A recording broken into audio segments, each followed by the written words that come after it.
The calendar says it's Cup Final Day.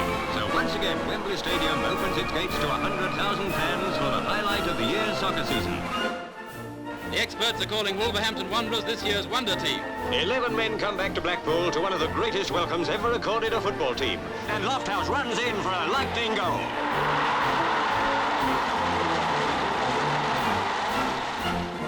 Tough luck for a sensational try that would have shaken Newcastle. Anderson puts it just wide of Scott's right hand and makes it 2 up at half-time. Not even a cup final can prevent the Goodison Park spirit invading Wembley. And that's the way it went at this year's Cup Final. The FA Cup is the premier club cup competition in the world, the oldest and the most prestigious. For over 140 years, it has encapsulated everything that is great about the beautiful game. British Pathé gave the world the opportunity to see moving footage of this great tournament as far back as 1920. The first year the final was played following the end of World War I and predating the competition's move to Wembley. But to get a full picture of the tournament, we have to go back to the very beginning, and a meeting back in July 1871. This meeting, held in the offices of the Sportsman in London on the 20th of July, saw a proposal by the FA Honorary Secretary Charles Alcock stating that a Challenge Cup be established for the association clubs to compete in. 3 months later, the proposal was approved, and 1871-72 saw the first FA Cup contested, with Wanderers, the first giants of the competition, beating Royal Engineers by 1-0 in the final at Kennington Oval, with Morton Petto Betts scoring the first ever goal. Over the next few years, the trophy would move around among 3 teams, the 2 finalists from the inaugural final and Oxford University. Wanderers winning it an unprecedented 3 times in a row, a feat that has never been beaten. The Wanderers' domination was halted by the Old Etonians in 1879, and the FA Cup found its way to the trophy cabinets of Clapham Rovers and Old Carthusians before returning to the Old Etonians in 1882. In 1883, Blackburn Olympic became the first northern team to win the trophy. This would then be followed by domination of the tournament by the small northwest town. As the first of today's recognisable clubs brought the trophy home. Blackburn Rovers beat Queen's Park, the first and only Scottish club to reach the final, and would go on to win the trophy on 3 successive occasions, to tie the record set by Wanderers back in 1878. This then was followed by a domination of Midland clubs, as Aston Villa and West Bromwich Albion collected their first trophies, 2 teams who would continue to have a great pedigree in the tournament in the coming decades. By now, the Football League had been invented, and the tournament began to find its finalists coming from the professional league. Its first were the Preston North End Invincibles, who in 1889 crowned their league triumph with their first FA Cup trophy, the first ever league and cup double in football. Blackburn would again dominate the FA Cup in the following seasons, winning back-to-back trophies. But as in 1887, it was the Midlanders who would end the Blackburn domination, as first West Bromwich Albion, then Wolverhampton Wanderers, then Notts County, and Aston Villa were victorious. However, Aston Villa did suffer the humiliation of having the trophy stolen when it was exhibited in a local shoemaker's. Yorkshire had its first recipient in 1896, with the Wednesday, later known as Sheffield Wednesday, lifting the trophy, before Aston Villa were again victorious, getting their hands on the new trophy. However, this time they kept it for much of the following season in a bank vault. Villa were the second team, after Preston, to achieve the league and cup double. In the following years, the trophy would move around the country, but there were 2 victories for both Sheffield United and Bury in quick succession. For Bury, their only FA Cup final victories. However, their 6-0 result in 1903 is still the biggest winning margin in an FA Cup final. FA Cup heavyweights Aston Villa and Wolves would pick up further trophies, as well as Manchester City and Sheffield Wednesday, and another future FA Cup king, Everton, who claimed their first success in 1906. In 1909, the holder of the most FA Cups in the present day, Manchester United, won their first trophy. A comfortable, if unspectacular, 1-0 win over another club in their first final, Bristol City. The trophy would stay in the north as Newcastle, Bradford and Barnsley all tasted FA Cup success for the first time, before Aston Villa claimed the trophy again for a record-equalling 5th time. The first piece of recovered film from the British Pathé archive relating to the FA Cup comes from 1914. The first-time winners, Burnley, are posing for photographs following their 1-0 victory over a Liverpool side that incredibly wouldn't taste FA Cup success until 1965. Sheffield United claimed their third FA Cup crown in the following season, but the outbreak of the Great War put organised football on hold until the end of the decade.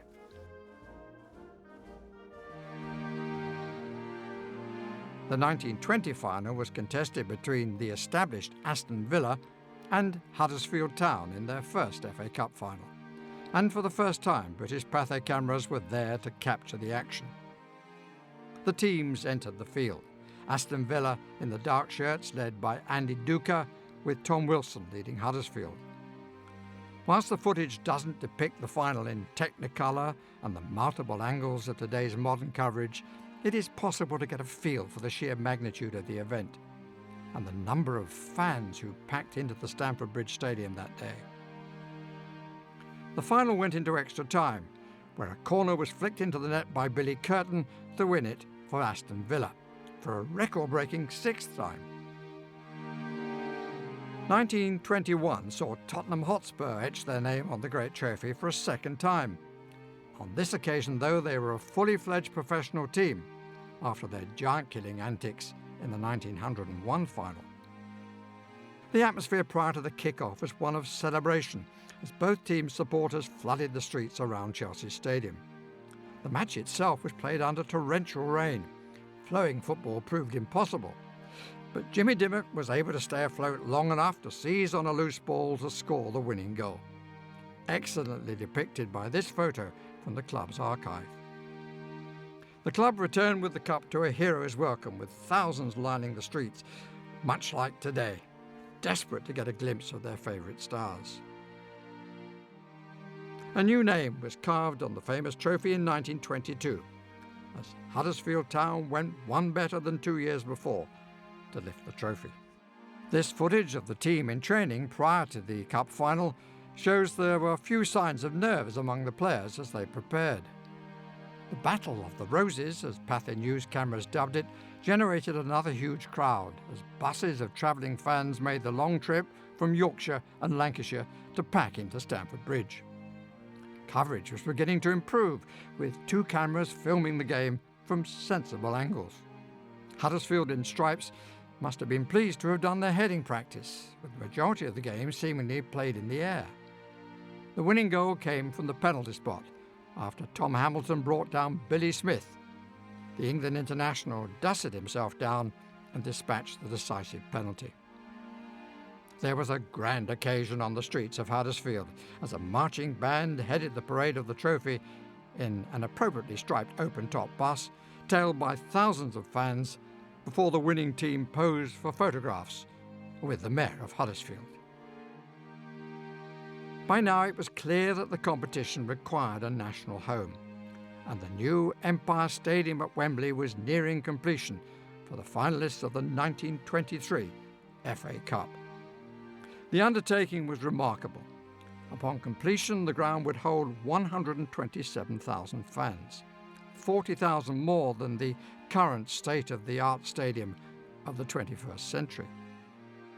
Bags of sand were placed on the steps of the stands to help simulate the expected load on the structure. But it was the human tests that offer the most fascinating insight into health and safety requirements of the mid-1920s.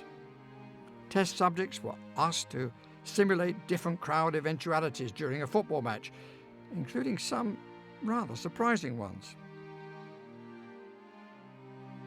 The final was between Bolton Wanderers and West Ham United. Neither had won the cup before, and so fittingly, the new stadium would witness a new champion.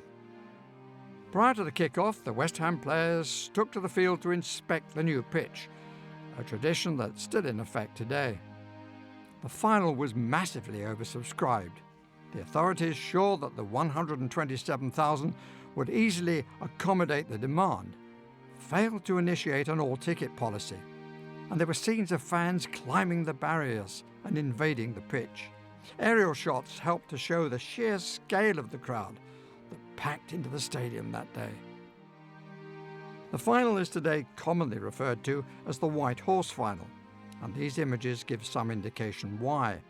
As a solitary police horse tries to move the crowd off the pitch and onto the sidelines so the match could take place. The game kicked off 45 minutes late, amid incredible scenes, as thousands of fans lined all four sides of the pitch. The positioning of the goals helped to show just how close the fans were to the pitch markings. With just 3 minutes on the clock, David Jack slid in to put the Trotters ahead, and the result was put beyond doubt early in the second half by Jack Smith, securing the trophy for Bolton. The Hammers fans, though, were not downhearted and held their own homecoming, welcoming the beaten finalists back to East London. But it was in the northwest where the real party was, as thousands of fans lined the streets to welcome home their heroes in what was the most memorable final to date, and the beginning of a long love affair between the tournament and the country's national stadium. After the furore and extensive coverage of the inaugural Wembley final, it's disappointing to report there's no surviving film of the 1924 final and Newcastle's second triumph in the competition. What is available is semi-final footage of Newcastle defeating Manchester United by 2-0. Newcastle proving to be the more deadly in the penalty area, here clearing their lines and then heading in the winning goal to set up a repeat of the 1905 final and sweet revenge for the Magpies. The final itself was a wet one, often referred to as the rainy day final, which may go some way to explaining the missing film of the final. One of the big teams of the 20th century so far had been Sheffield United, who were winners for a fourth time in 1925, defeating Cardiff City, the first and only Welsh side ever to reach an FA Cup final. Another packed Wembley Stadium greeted the teams, who were presented to the Duke of York, who would later become King George VI. Sheffield United in the stripes were the quicker to settle into the pace of the game, and Fred Tunstall would eventually settle the tie to the delight of the Sheffield United fans, who invaded the pitch on the final whistle to witness Billy Gillespie lift the famous trophy. And the fans were out in force again as the trophy was paraded through the streets of Sheffield and presented for the cameras by the captain, Gillespie, and the manager, Don Nicholson. A repeat of the 1904 final 22 years on, the same scoreline, but this time a different winner, as Bolton became the kings of Wembley, winning for the second time in 4 seasons at the National Stadium. Manchester City were the first to enter the stadium, shortly followed by Bolton in the lighter shirts, as another capacity crowd looked on in anticipation. Manchester City seemed to have the upper hand in the early stages, with the Bolton goalkeeper being called into action on numerous occasions. But the tie would swing in the favour of the Trotters, who applied similar incessant pressure on the opposition goal, finally breaching the near-impenetrable Manchester City goal as David Jack slid in to score his second FA Cup final goal and settle this tight contest. The crowds flooded onto the pitch to witness Joe Smith collect the trophy from the King for the second time. But this was just the start of the celebrations for the manager Charles Foyleacre and his men as they returned to the streets of Bolton and presented the trophy to the crowd and the mayor of the city, writing themselves into the record books of the town, the tournament, and football. Beaten finalists in 1925, Cardiff City were determined to create history just 2 years later and become the first non-English team to lift the ultimate prize in football. This was the first season that the FA introduced organised singing before the match, to a great reception from the crowd. Led by the conductor, Thomas Ratcliffe, the crowds belted out, "It's a long way to Tipperary," as well as Abide With Me, which is now synonymous with the FA Cup. With the pre-match entertainment out of the way, the teams entered the field, Arsenal in the darker shirts, and completed the formalities of the introductions. Cardiff players seemingly undecided as to whether the shirt should be worn in or out. Cardiff have become renowned as a tough-tackling, uncompromising team, and it showed throughout the match, including the goal when the Arsenal goalkeeper and a fellow Welshman, Dan Lewis, cracked under pressure from the Cardiff forwards and gave a Scotsman, Hugh Ferguson, an easy tap-in for what would prove the winning goal. The Arsenal team continued to bombard the Welsh side's goal, but the Bluebirds held firm to claim a famous and historic victory. The whole of Wales seemed to line up in the streets of Cardiff to welcome their national heroes home. They'd taken the cup out of England for the first, and to date, the only time in its history. It was a proud Fred Keno who lifted the cup in front of the expectant crowd. He, one of only 3 Welshmen in the starting lineup for Cardiff that day. After being a dominant force in the early years of the FA Cup, the name of Blackburn Rovers had become conspicuous by its absence. This would change in 1928, but only briefly, as Blackburn claimed their 6th victory and their first for over 35 years.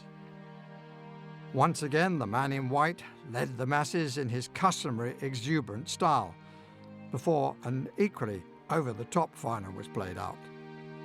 Blackburn in the dark shirts took the field first and were quickly into their stride, scoring in the very first minute, but in controversial circumstances.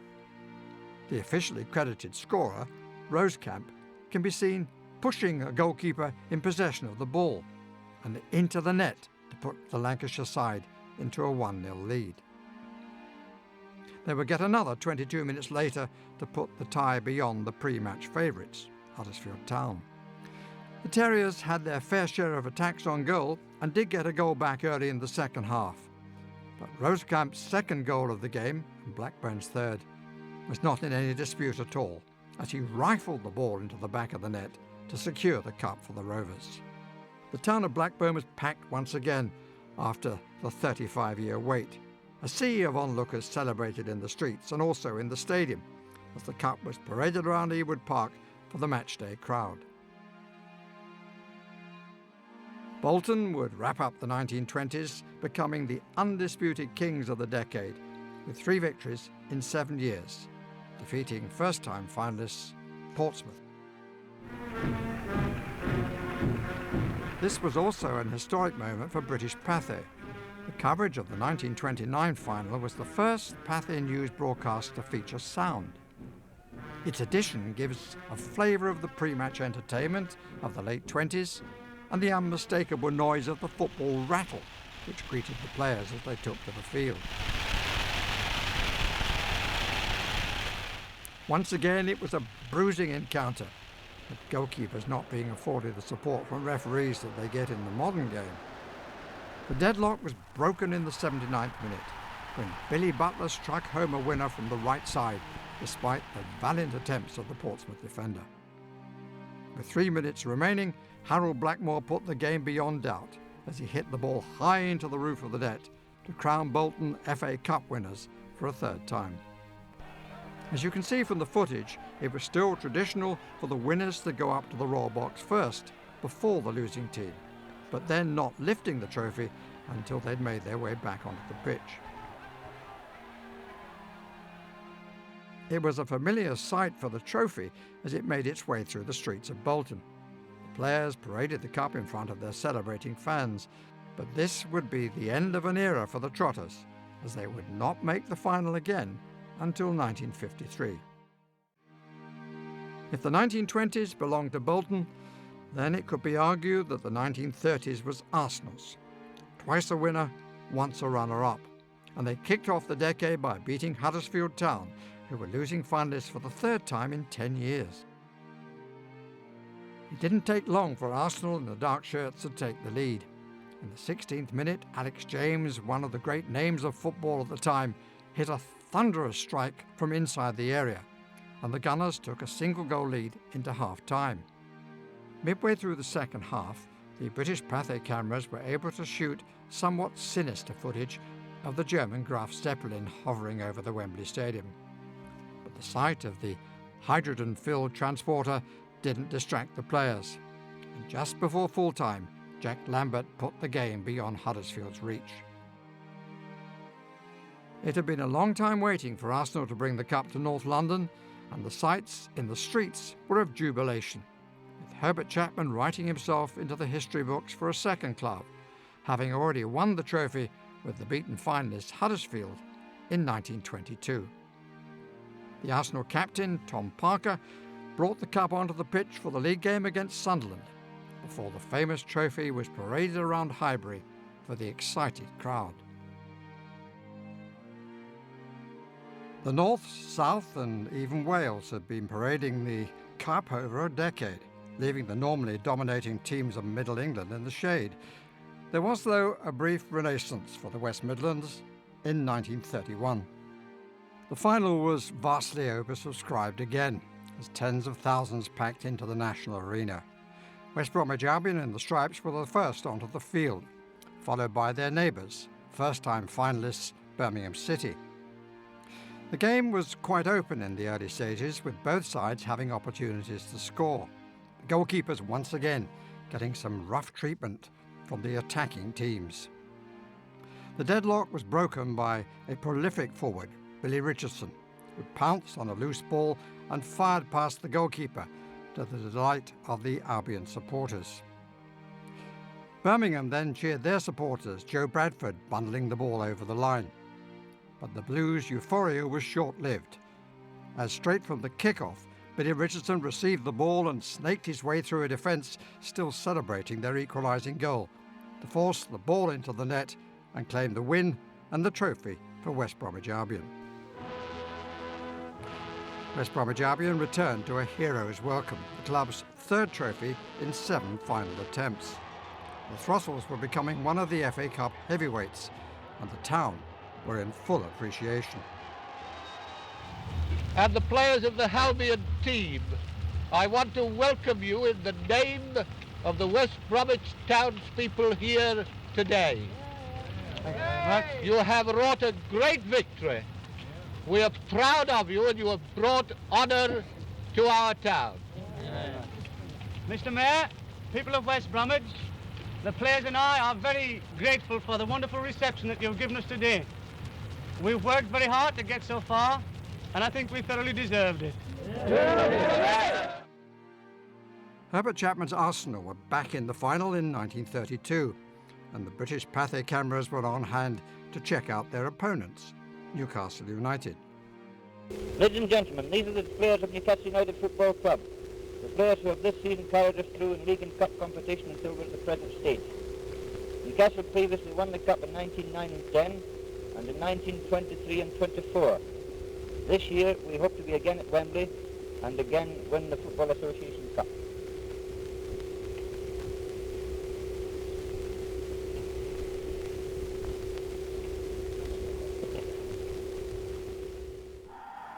The final itself included commentary from British Pathé for the first time. A long, strong centre. In it goes. And down goes Nelson. John scored.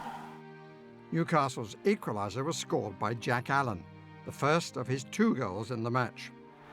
Newcastle paraded the cup on the pitch to a crescendo of noise, and the captains were interviewed after the game. Captain of a gallant team and a gallant captain, I congratulate you upon your magnificent success at Wembley. And you, Tom Parker, for a change, we have to sympathise with you. Still, you've had a wonderful run. I congratulate both of you. Thank you. And now I'll leave it to you after the ball is over. Well, Tom, I feel sorry for you, and it was a great game. And someone had to win, and I'm pleased to think that we're taking the cup up north again. You're right, Jim. Someone's got to win and someone's got to lose. 2 years ago, I experienced your feelings, and I can quite imagine what they were like. But still, let's hope for a repeat next final when we shall meet again. I hope so, Tom. Thank you very much. Everton ended a barren run since their first FA Cup triumph in 1906 with the defeat of Manchester City. The 3-0 scoreline was the biggest winning margin since the outbreak of World War I. In the beginning, the teams come out 2 by 2, a new custom, one of friendship. Players adjourn to the middle of the field, where they are received by the Duke of York, Sir Charles Clegg in attendance, also Sir Frederick Wall. Dean introduces his men. Then the officials, Eddie Wood, you see, of Sheffield, fine referee. And now over we go to the Manchester City side, with Curran as captain. And now Curran instructs the Duke as to the names and positions of his side. In the meantime, everybody keyed up. The sun shining. The toss means something because the winner will have the sun at his back. Dixie Dean wins the toss. He's in the white there. He wins the toss. He says, let's have the sunshine at our backs. And off they go with a fine pass to the right wing, but Stein makes the first attack. The ball runs as if it were going out, and he passes back to Thompson. Thompson lobs it over, and Johnson goes steadily on as though to score the first goal, but there's an offside decision. Some good passing by Everton, and some good defence by Curran, with Matt Busby stepping in. A pass from Dunn to Geldard.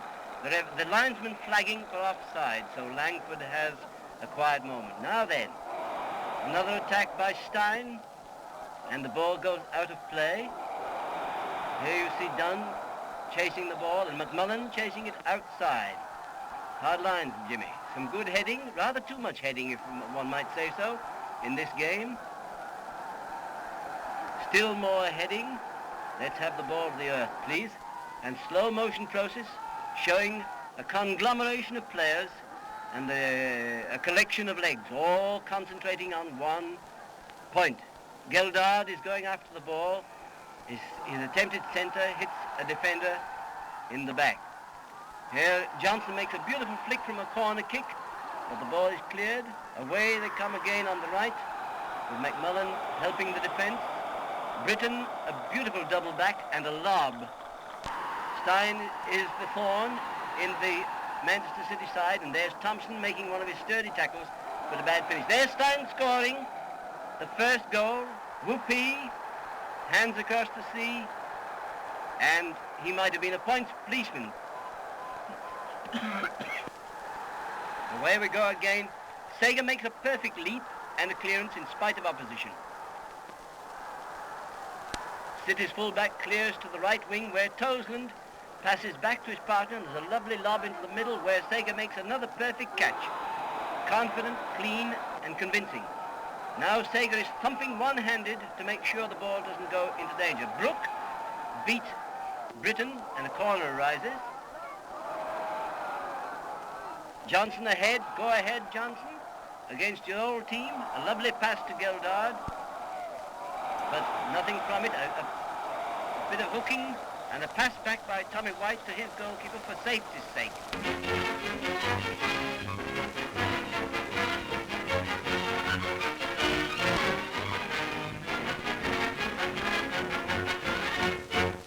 The second spasm. Manchester City on the attack for quite a long time, but lacking in finality. Britton, the outstanding halfback, has just cleared, and Cresswell has headed the ball. Thompson heading. There goes Johnson against his old friend, and the punt up to the right-hand side by Britton. Brooks centres too far by far, so that Toseland gets into a maze and is eventually quite covered up and smothered out. Still more heading. The game is getting more furious now. Manchester are all the while on the attack, or nearly all the while on the attack, but there's White using his weight, and Cook giving one of those mighty punts of his. Sager punches out again. McMullen is covered by two men, and thus that ends his chapter. Brooke is now the dominating force. He's the genius of the City attack, but he has no one to help him. Here's Brooke running into the corner and centering quite well. There's a definite foul. Now then, you've got Brooke working hard and Everton players getting into each other's way. But Tommy Johnson is on the ball, steady against your old friends, you know. White heading perfectly, and McMullen just shooting over. Everton's defence being pressed, but is still very stocky and steady. That is saving the game for Everton. Here's the masterpiece of Manchester. Brooke centres again in spite of the attention of two men, but Cresswell, old man Cresswell, covers the issue, and Britton, playing the bonniest game of all the halfbacks, lobs the ball forward again. McMullen now passes square for his partner, the irrepressible Brooke. And the ball is curled just over the angle of the bar. Quite a good effort. There's Dean scoring his goal. Langford lying flat on his face, a disappointed man in a disappointing team. Hard lines, Langford.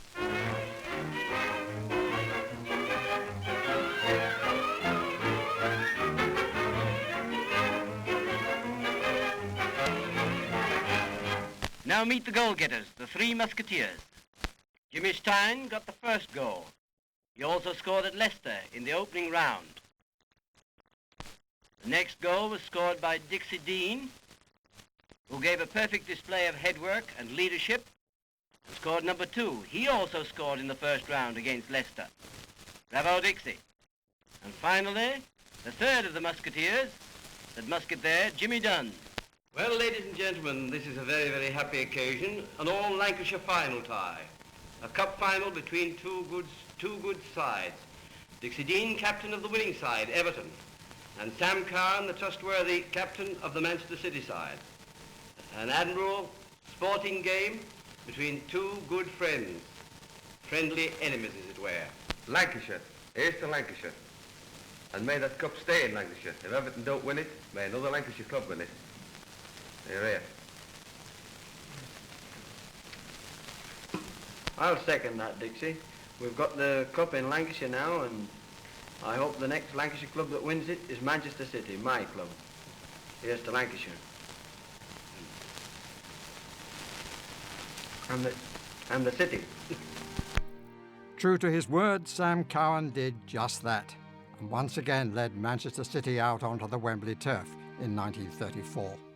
This time his team were victorious to keep the cup in Lancashire. Here's Toseland, Manchester City's outside right, and Eric Brooke, outside left. Fred Tilson plays centre forward, whilst Bob Marshall is inside right. Sam Cowan is captain and centre half. Now here are Jimmy McLachlan, Busby and Bray. And last but not least, Frank Swift, the goalkeeper. This is Portsmouth. Thackeray is captain and left half back, whilst Rutherford is outside left. Eason, inside left, is a Scottish international, and Weddell plays centre forward. Jake Smith is inside right. He's an English international. So is Allen, the centre half. John Gilfillan, the custodian, completes the 11. The final itself was nicely poised after Portsmouth, in the lighter shirts, took the lead in the first half. However, injury to Portsmouth's captain, Jim Allen, proved crucial. Fred Tilson seizing the opportunity to score 2 goals in quick succession, and the cup belonged to Manchester City. So after 30 years, the English Cup returns to Manchester. Aye, lad, it's been to London for a weekend, and it's back in Lancashire again now. All along the route, crowds turned out to cheer them. This is how Manchester received them. Over 1 million people greeted the team, and of course, cup and all, many had walked for miles just to see what all this Wembley business really did mean, and they found out. Yes, what Lancashire doesn't know about cup football isn't worth knowing, and Cowan and his boys have just proved it. The Lord Mayor and Chief Magistrate is here to thank them too.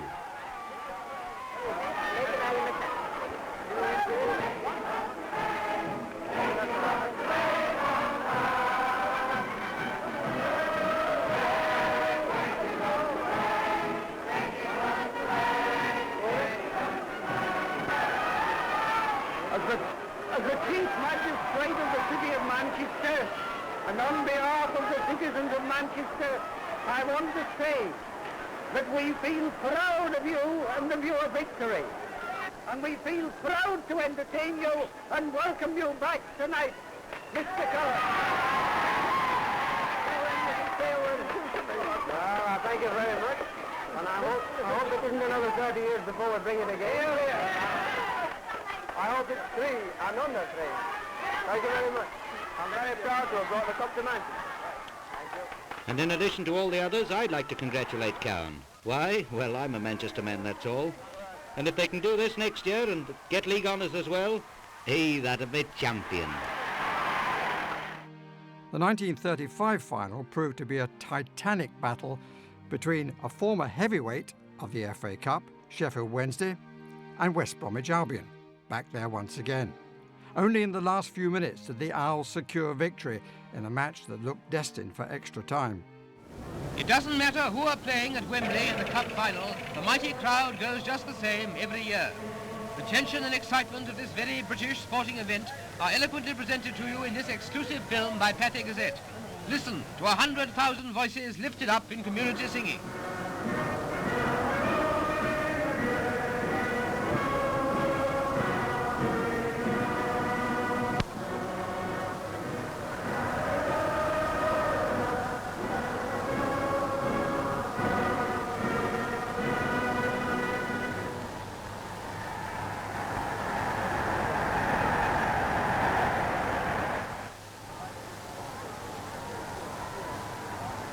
Sheffield Wednesday in white shirts and West Bromwich Albion, who forsake their stripes for plain dark shirts, come onto the field.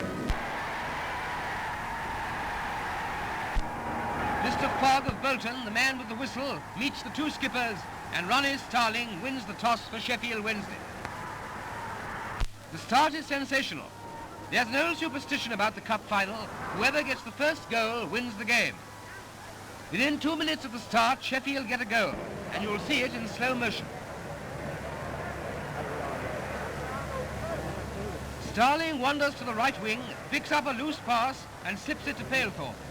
The Wednesday centre forward sips in between the backs and baffles Pearson, the goalie, with a shot that looks quite easy. But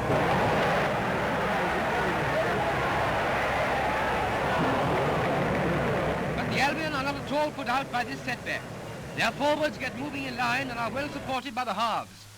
20 minutes after the Wednesday's opening point, Boys, who played a brilliant game all the afternoon on the left wing, bangs home the equaliser. With the score at 1-1 after a really fine first half of good football, the Wednesday kick off after the interval, and the crowd are going to get a feast of goals that has not been served up in cup finals for many a year.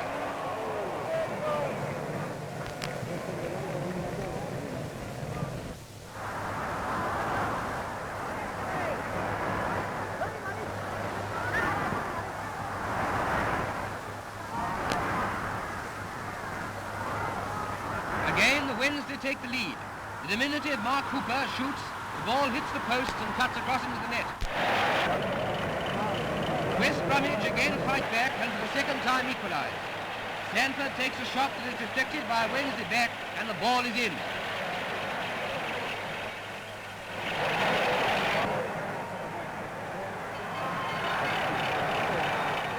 The yelling crowd is getting thrills in plenty and the climax is near. Only 3 minutes to the end.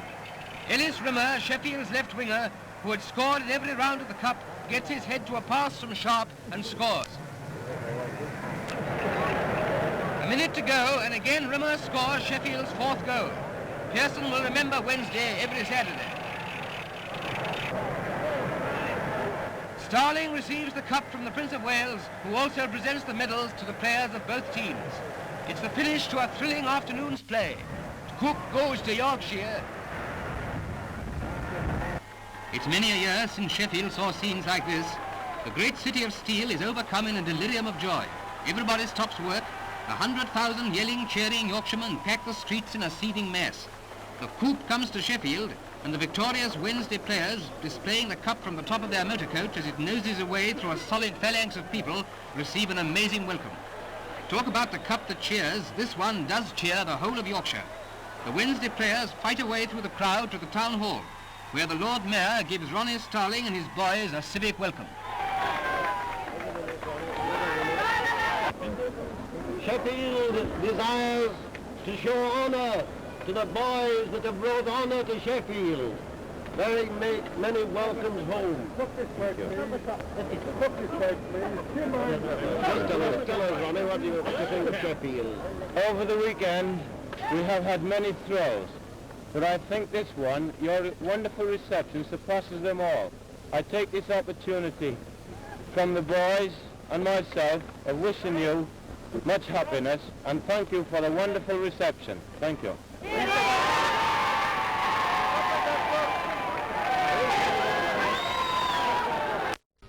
One of the most famous clubs in English soccer and the present holders of the Football Association Cup, Captain Starling and trainer George Irwin, have led Sheffield Wednesday to do great things in recent years. And not only in recent years. Since the club was founded in 1870, it has won the Cup 3 times and been 4 times league champions. Up-to-date training methods is one of the secrets of their success. A shooting target for concentrated practice. Left half Burrows has a go. A Sutton man, he's been with the club 3 years. The throw-in is his strong suit. Amazing balance achieved by perfect body control.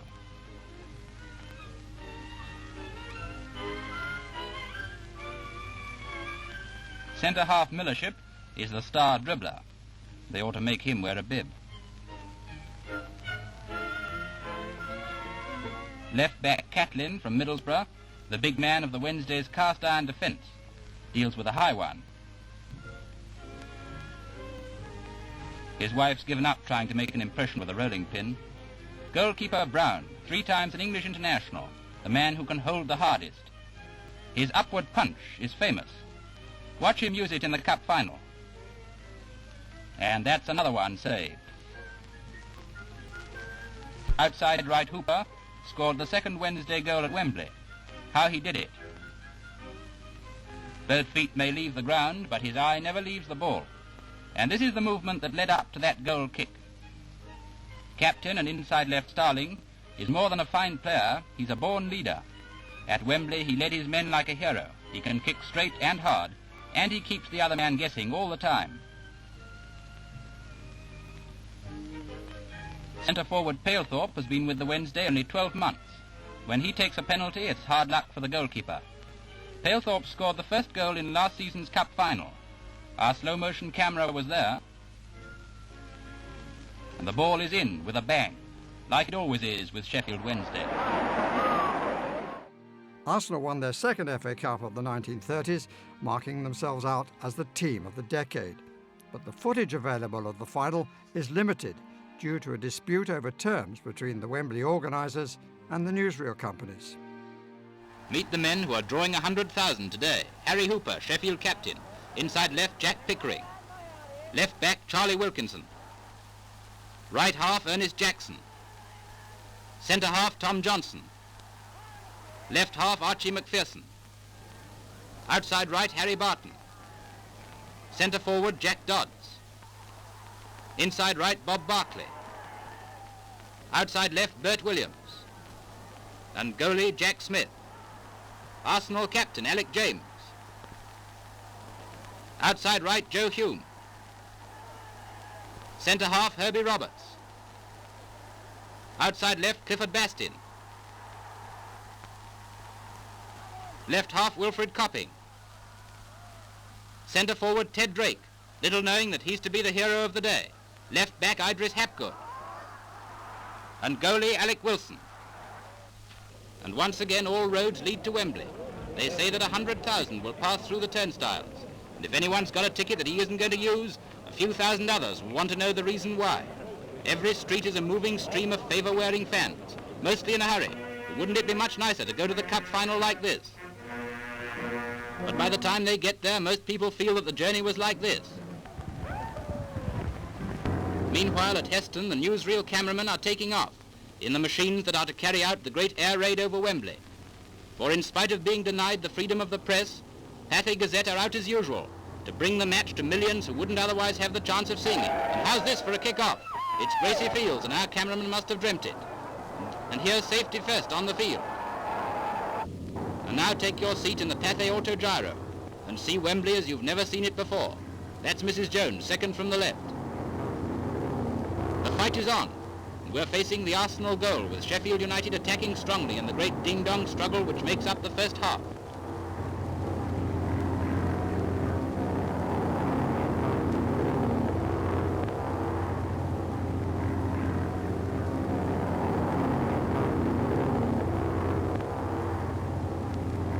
Meanwhile, one of our cameramen is trying to get in through the tradesman's entrance in disguise. For the first 29 minutes of the second half, it's the same story. The fierce to-and-fro struggle with neither side scoring. But at last, Bastin passes to Drake. Drake streaks through the Sheffield defence and Arsenal are one up. So the 1936 Cup final comes to an end. And Arsenal bring the Cup southwards for the second time in their career. And Pathé Gazette offers them its heartiest congratulations. Like a million ants, the huge crowd streams homeward. We might have known that there'd be a few football fans outside Islington Town Hall to welcome the victorious Arsenal team, come to leave their card on the mare.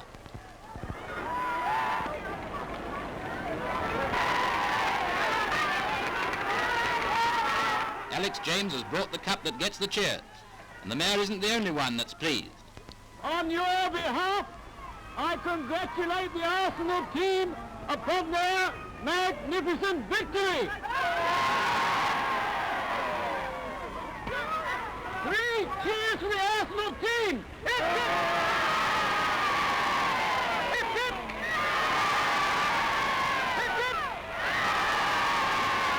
And then manager George Allison. We're delighted to have won the Cup, and I hope that next year we may go even better. If we don't win both the league and the Cup, at least we'll win one.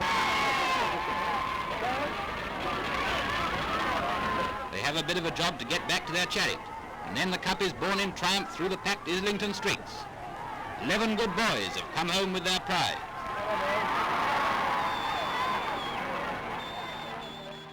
A new name would be edged on the famous trophy in 1937, as nearly men Sunderland finally got their hands on the Cup. Unfortunately, the dispute over newsreel rights that limited coverage of the 1936 final was again in force in 1937. So much so that only an official film of the final was available. However, by 1938 the dispute was resolved and normal newsreel service was resumed. And it would be Preston who would return to Wembley to compete for another FA Cup trophy, their second in as many years, and a repeat of the 1922 final against Huddersfield. This time the North West team would prevail. The streets and the stadium were packed once again as the two teams entered the field, Huddersfield in the stripes.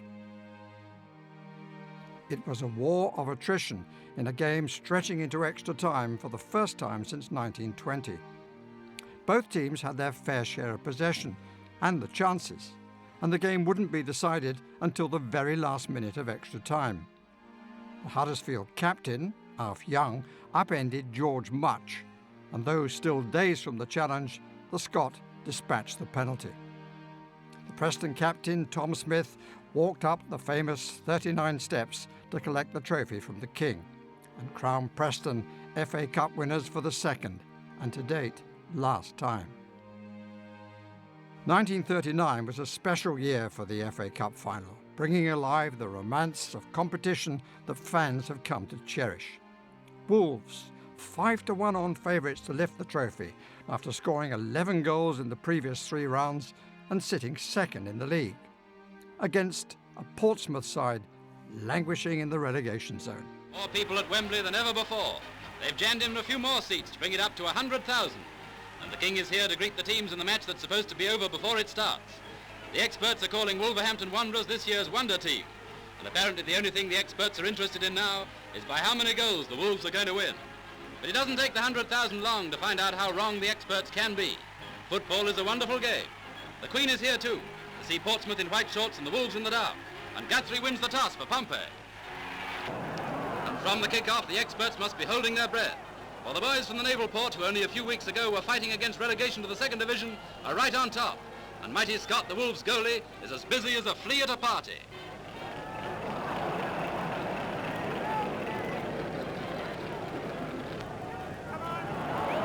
No score for the first 31 minutes. Then Morgan of Portsmouth kicks a long ball down the field to Anderson. Anderson to Barlow, who left the Wolves only 2 months ago, and Barlow turns the tables on his old team to put Portsmouth one up. Flags flying in the Navy. After that, you'd think the Wolves would fight back, but they don't seem to have the chance, as wave after wave of the Portsmouth attack surges round the Wolves' goal.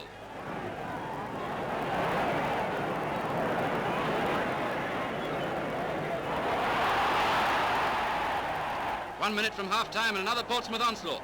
The ball swings over from the right and runs loose to Anderson. Anderson puts it just wide of Scott's right hand and makes it 2 up at half-time. So the Navy splices the main brace.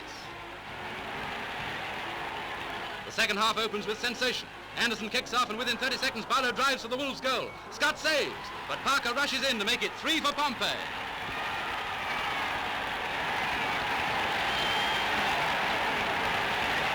And the Navy fires a salute. With 3 goals in hand, Pompey seem to be back on their heels, and the Wolves are beginning to howl round the Portsmouth door at last.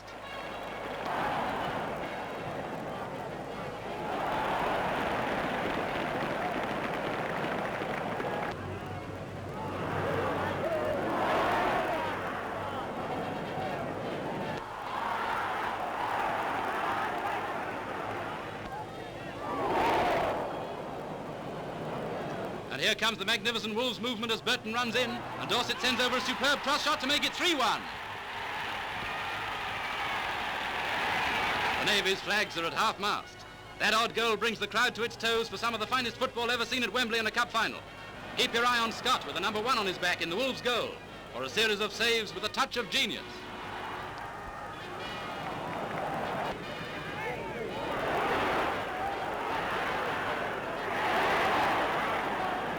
But Scott can't hold off the mass attack forever, and Pompey get yet another.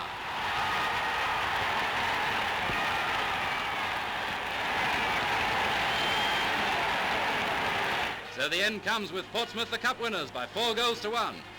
They got to the final 10 years ago and were beaten. All right, pal, we know how many beans make 4. They got to the final 5 years ago and were beaten again. But the third time, well, you know the rest, as Guthrie comes up for the happiest moment of his life.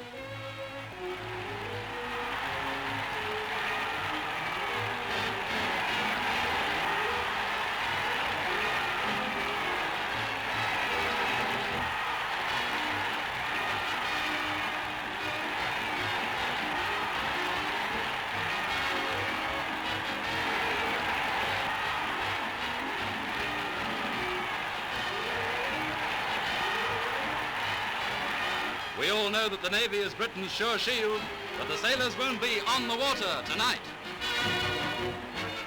A treasure of sport takes its place with treasures of royalty. The FA Cup is presented to the Earl of Athlone by Mr. W.C. Kiln of Portsmouth, the holders. And now the Cup and Portsmouth Lucky Spats are to be on show at the exhibition of Royal Treasures. And if that isn't an honour for the national game, I'll eat my soccer boots. World War II would force the suspension of both League and FA Cup competitions until 1945. Portsmouth held on to the Cup and is still the club to retain the trophy for the longest period of time. They kept the Cup safe at Fratton Park, despite German bombing raids aimed at the local harbour. The footballing landscape had changed when the FA Cup restarted in 1945-46. And this was evident with the 2 teams contesting the 46 final. Neither Charlton nor Derby had won the FA Cup before, and for Charlton, it was their first time in the final. From the Pathé newsplane, Wembley Stadium looks packed to capacity with a 6-figure up for the cup crowd as Derby County and Charlton Athletic wait to be presented to His Majesty the King. Introducing his team is Derby's skipper Jack Nicholas, the first soccer captain to have the honour since the cup final turnstiles last turned in 1939. Presenting the Charlton side is 6-foot skipper Don Welsh. Charlton's fans hadn't far to travel, but Derby sent a grand contingent to give the local boys a cheer. Charlton's Don Welsh won the toss from white-shirted Derby skipper Nicholas, but the real battle of the game didn't start till the second half. There was no score at the turnaround, but after that, things really began to hum. With a hatful of missed chances behind them, Derby got down to a win-or-bust drive, and watching them do it was Princess Elizabeth. Here comes goal number 1. Dally Duncan missed kicks, and Charlton's Bert Turner kicks through his own goal. A stroke of luck for Derby. It sent the crowd goal crazy. With a 1-0 lead, the Derby White Shirts piled on the pressure. But within a minute, Charlton hit back and Bert Turner wiped off his slip-up with a free kick equaliser. This time, a Derby player knocked the ball into his own net. 1-1 and 5 minutes to go. And are the customers glad they got a ticket? Both sides played magnificent soccer. Here's Derby's Reg Harrison away in a grand burst. But Charlton's left half Johnson has him marked for a fine tackle and clearance.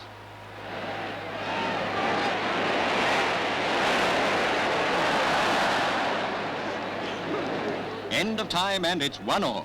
And there's 30 minutes extra play. And Derby gets away to an all-out left-to-right assault on the Charlton goal. The King and Queen and the Earl of Athlone watch a great cup final. And here's Derby's second, a picture goal by red-headed inside left Peter Doherty. Once in front, these boys take some stopping. And they're putting out the flags in Derby already.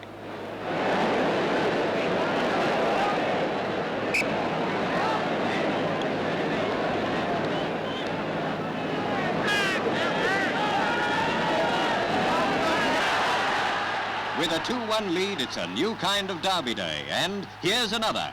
Centre-forward Stamp nets Derby's number 3. And does it get applause?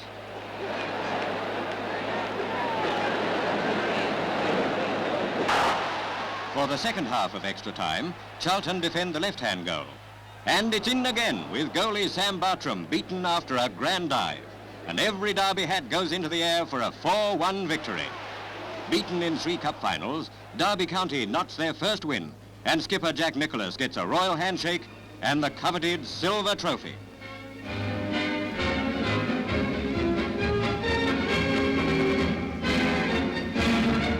A great game, and a great team won it in football's best ever comeback to peacetime cup finals. Yes, Derby was proud of its cup-winning soccer team.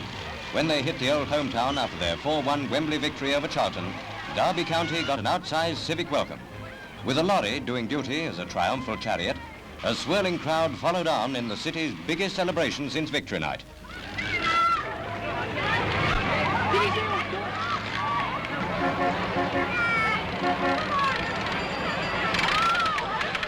Three times losers in previous cup finals, the 1946 Derby County boys made no mistake this time.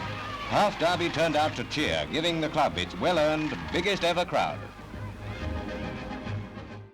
Charlton would return in 1947, this time against Burnley. And for the third time in 4 finals, the match went into extra time, in what was a goal-shy final. Wembley Stadium and the 66th Cup Final. Charlton Athletic in white shirts and Burnley kick off. Football critics prophesied a battle of the defences, and that's the way it turned out. Burnley's half-back line, with skipper Alan Brown outstanding, holds fast against all Charlton's attacks. Now watch Burnley's Jackie Chew, number 7, break away. But left-back Shreve, number 3, is there to tackle him. The ball goes upfield to Chris Duffy, number 11, Charlton outside left. And here he is in a neat little ballet number with Burnley back, Arthur Woodruff.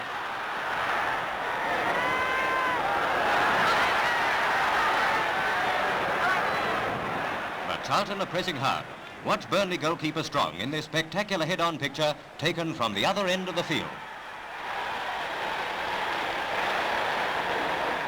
This is Charlton's 4th Wembley appearance in 5 years. 12 months ago, the first peacetime final saw them lose to Derby County. So Charlton are not suffering from any Wembley nerves. 5 of their boys were here last year.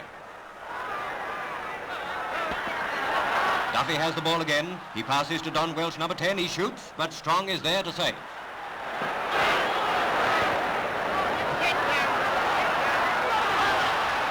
The second half, and both teams put on the pressure. But the defences are still way on top.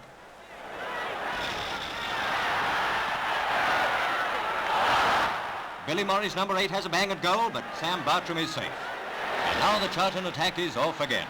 Hurst, number 7, has the ball, but Burnley get it away. And again it's goalkeeper Bartram, this time with a save from Burnley's Harrison. The Lancashire forwards just couldn't get the ball past the Charlton keeper.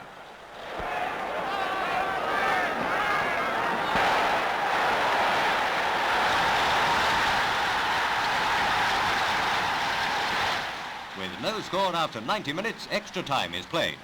Last year at the Charlton Derby final, the same thing happened. An hour and a half of grueling, fast-moving football in brilliant sunshine has taken it out of the players. Duffy still has plenty of energy, but this time Woodruff beats the winger to it.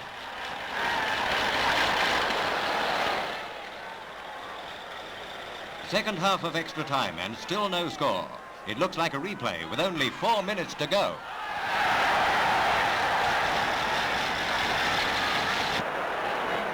Now the ball is in the Burnley half.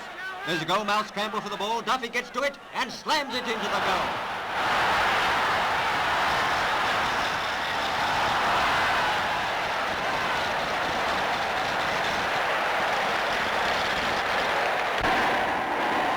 Slow motion sees the cannonball goal this way.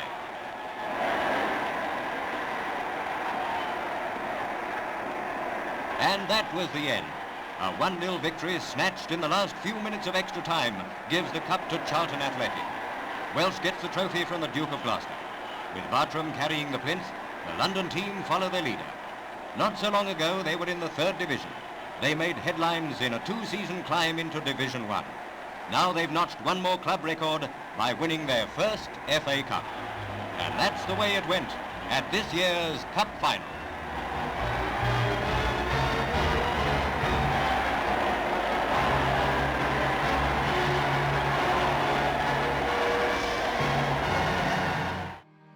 "1948 was a vintage year for Wembley. It staged the Olympic Games and one of the greatest FA Cup finals, when Manchester United came up against a Blackpool side inspired by 2 Stanleys, Matthews and Mortensen. The All-Lancashire finalists take the field at Wembley. Manchester United in dark shirts, Blackpool in white. It's the North's big day. Sunshine warms the stadium and 100,000 spectators settle themselves for an afternoon's enjoyment as the King greets the players with a friendly handshake.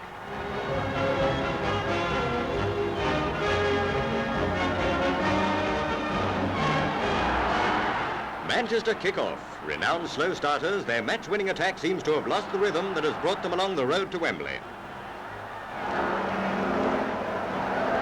A close duel between Manchester's Johnny Carey and Blackpool's Walter Rickett, number 11, is highlight number 1 in a thrill-packed match. Highlight number 2 comes when Stan Mortensen is tripped in the penalty area and referee Barrick awards Blackpool a spot kick. As the crowd rise to cheer, Eddie Shimwell drives it home to give the Seasiders the lead.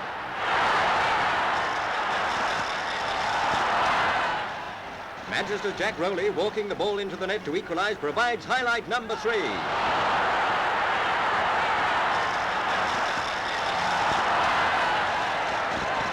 Blackpool, settling down quicker than Manchester, are overcoming their Wembley nerves. From a free kick and a seemingly impossible angle, Stanley Mortensen whips in a goal to give Blackpool the half-time lead.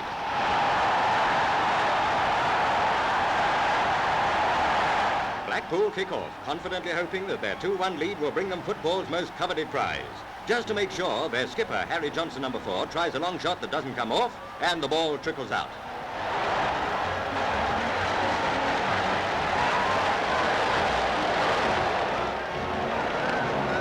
But now Manchester's attack, which has scored 95 goals this season, swings into its best style. From Johnny Morris's well-placed free kick, the fans cheer Jack Rowley's headed equaliser.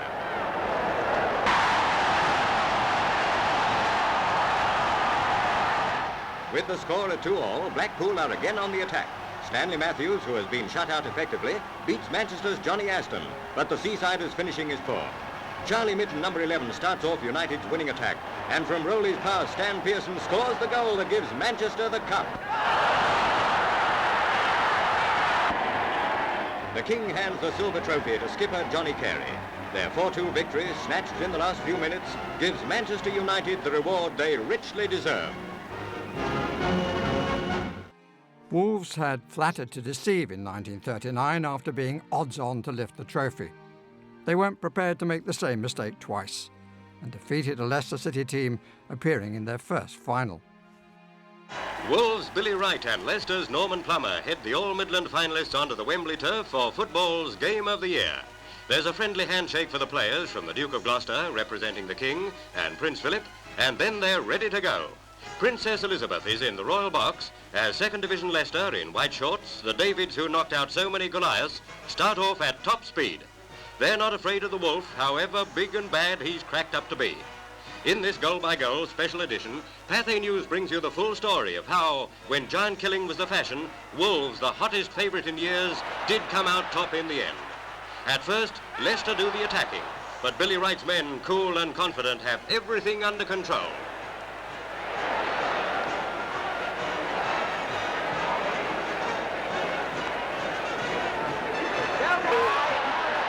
And here comes the first nail in Leicester's coffin. Pye sends the ball to Hancox. The winger sends it back, and Pye heads it home.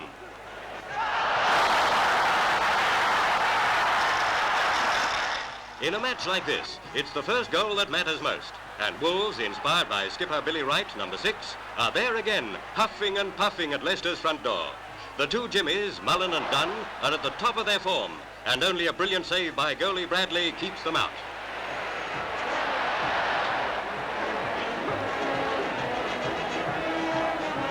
Mullen on the move again. He shoots, and it goes over for a corner.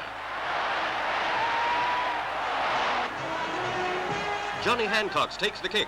It comes over squarely. It looks perilous for Leicester. They just can't get the ball away from the danger zone.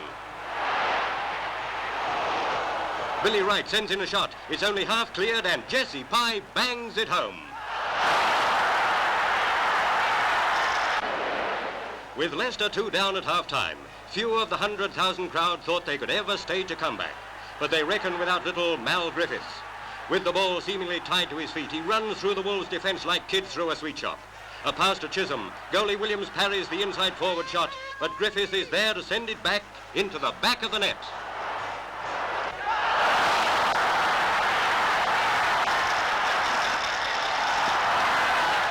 Wolves manager Stan Cullis is getting anxious now, for this is more like the old Leicester that humbled mighty Pompey. The second division boys are giving more than they get when fate deals them a sudden, bitter blow. From an acute angle, Ken Chisholm nets the ball, but the referee rules him offside and disallows the goal. Down sink Leicester hearts, and Wolves can think themselves lucky to have escaped. They show their appreciation by some pretty cross-passing, which Leicester can only clear with difficulty.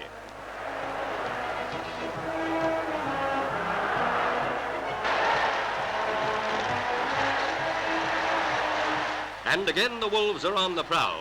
Smooth first-time football splits the Leicester defence wide open. The ball goes to Sammy Smythe, number 8, and it's curtains for Leicester as the Irishman smashes it home.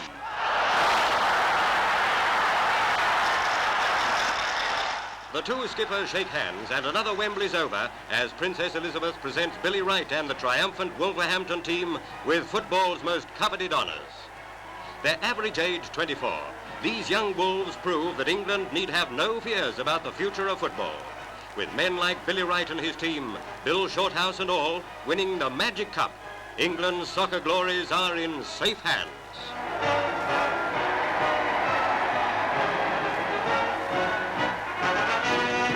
The Cup has found a new lair. The Wolves, with skipper Billy Wright clutching the coveted trophy, return in triumph to their hometown. Well played, the boys in black and gold, is the cry taken up by the 100,000 crowd as the victory procession moves slowly through the densely packed streets of the Midland City. Not for 40 years, the last time they won the Cup, has Wolverhampton seen anything like this.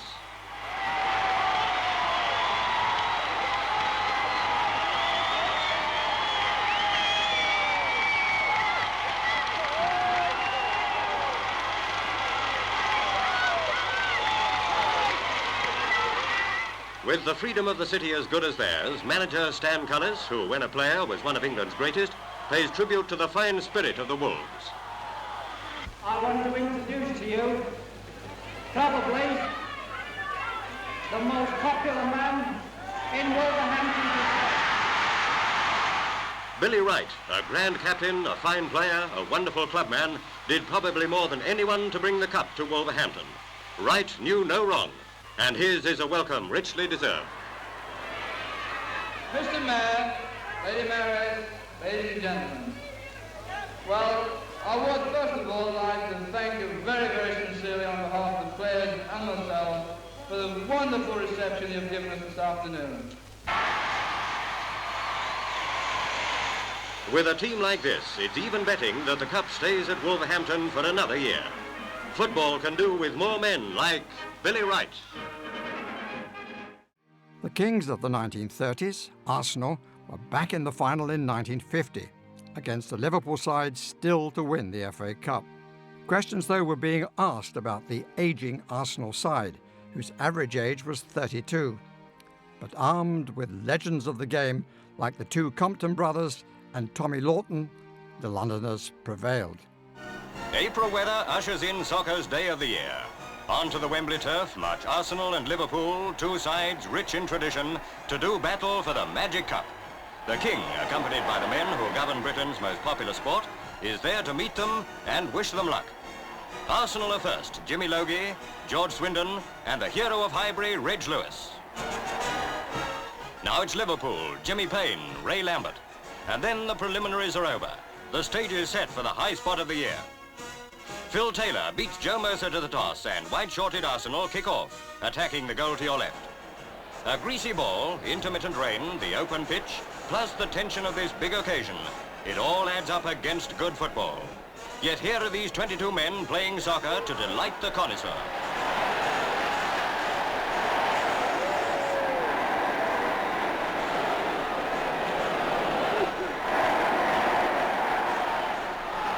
Inspired by skipper Joe Mercer, number 6, Arsenal go all out for that first vital goal.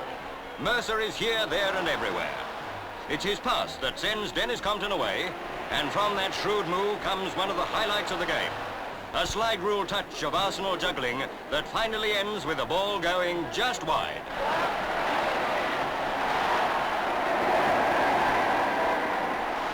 A Compton corner leads to Arsenal's first goal. This is how the cameras see the move, that is to set Highbury alight. Mercer is the man behind it. His lob goes to little Jimmy Logie, who passes it through for Reg Lewis to wham it in.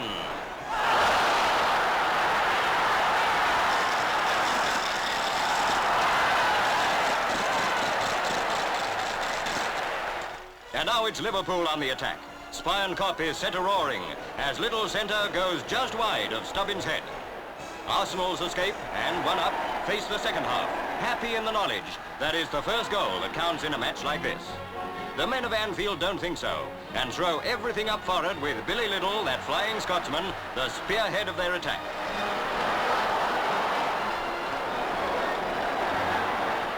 Little centre looks like bringing the equaliser, but Swindon is there first. A near thing, that, for Arsenal.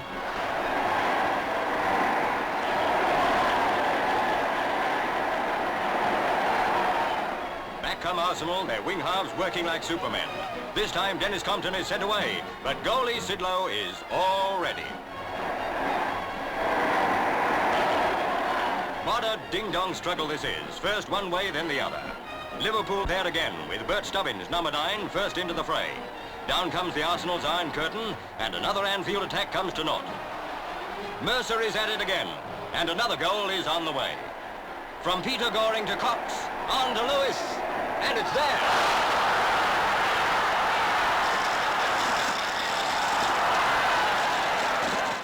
Two down, Liverpool never give up trying, and no one works harder than Billy Little. His brilliant move leads to another corner. It looks like Anfield's last chance as Payne's kick comes sailing in, and in the scramble that follows, the ball does everything but cross that goal line.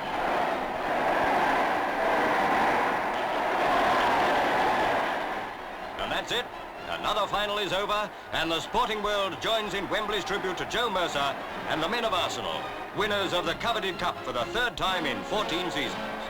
Much of the credit must go to that Highbury team spirit, which transformed 11 footballers into a side well worthy of soccer's highest honour. There are no prizes for guessing the happiest man in Britain this week. It's Joe Mercer, footballer of the year, and now cup holder for the year.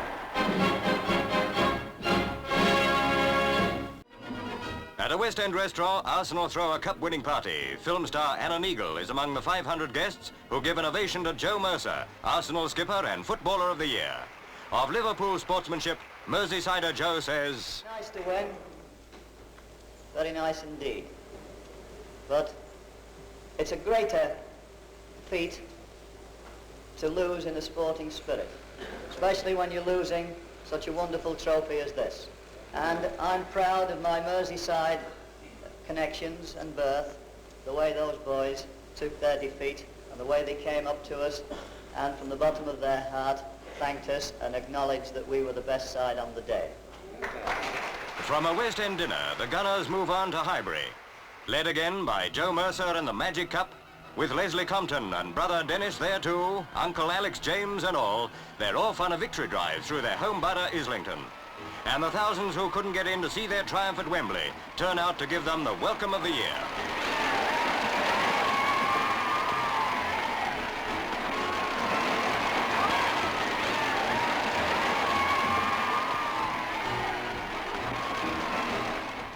At Islington Town Hall, an exuberant crowd gives the heroes of Highbury the unofficial freedom of the borough. To speak for them comes the skipper, London's most popular Joe. Ladies and gentlemen, on behalf of my team, I would like to thank you all for the wonderful reception you have given us. And if we've brought honour to the borough, we are very thankful indeed.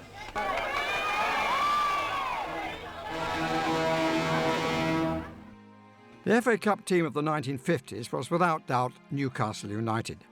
They would win the trophy 3 times in the decade. In their first visit in 1951, they defeated Blackpool, losing finalists for the second time in 4 years. It's an all-Northern Cup final as Blackpool and Newcastle United take the field at Wembley. Newcastle, playing in their famous magpie colours, have twice won the Cup at Wembley. Blackpool have yet to succeed. Now the King takes his place in the royal box with the Queen and Princess Margaret.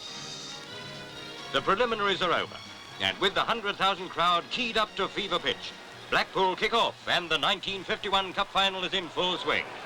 As the famous forward line gets moving, it looks as though they're going to try to overrun the Magpies in the first few minutes for that vital first goal. Alan Brown had to stand down, but Amateur Slater in his place just misses with a grand shot. Blackpool's plan is to spearhead through Matthews. And here's Stanley with one more chance to get that medal he wants so badly. He beats Corbett and passes forward. Mortensen runs after the ball, but Brennan brings him down just outside the penalty area. A near one for Newcastle. Matthews takes the free kick, but the ball is cleared. Another free kick for Blackpool. Stanley doesn't waste any time. Perry chases the ball. It's on the line, but he flicks it back. Fairbrother dives to intercept. Now what'll he do? He throws a long pass to his captain and Harvey dribbles upfield.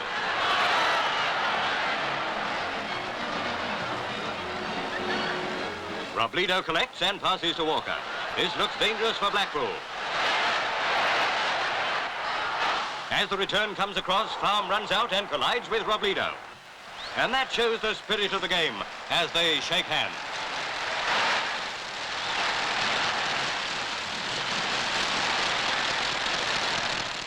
Now here's Milburn racing down through the middle.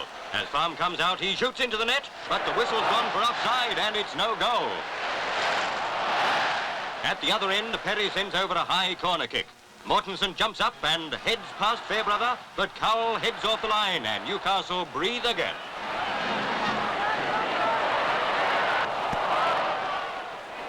Half-time comes, and there's still no score. Newcastle kick off to start the second half, and it looks as though we're going to see something better after the scrappy first half. From the clearance, Newcastle set up an attack. Blackpool are playing the offside trap, but Milburn's through. Shinwell gives chase, but he can't catch Milburn, and the centre fires in a shot, but Farm saves. Stanley looks anxious. He's playing a terrific game. Again, he beats the defence. Across goes a lovely centre. Slater shoots, but the ball whizzes past the post. Matthews again. He passes to Mortensen, and the old firm get going. Stanley's going through like an eel. He's drawn the defence, passes back to the centre, and the whole Blackpool side comes up. But Newcastle clear. The ball goes to Robledo. There's a gap down the middle. He passes to Milburn. The offside trap's failed. Blackpool appeal, but Milburn runs on and shoots. And it's a goal. Newcastle are 1 up.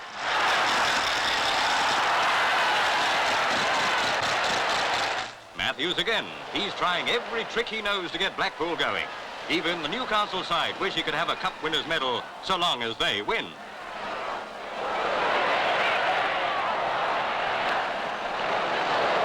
Now Newcastle are on the go again. Taylor passes back. Milburn is there, and he fires in a terrific shot. Farm's beaten all the way, and Newcastle are 2 up within 10 minutes of the resumption.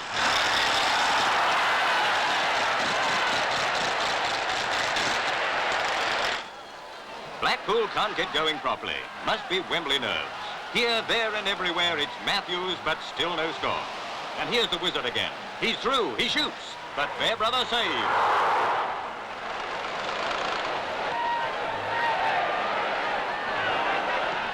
Newcastle are playing a fine game. No safety first for them. They're still attacking as the whistle goes for full time. And the Geordies have won the cup for the third time at Wembley. It's been a good, clean game. And there's a hearty round of applause from the losers as Newcastle's captain Harvey receives the cup from the King. Again, it's a runners-up medal for Stanley. But it's well done, Newcastle, for a brilliant, well-earned victory. If Jackie Milburn did the trick with his fine goals, it was a grand all-round performance that sends the cup to Tyneside.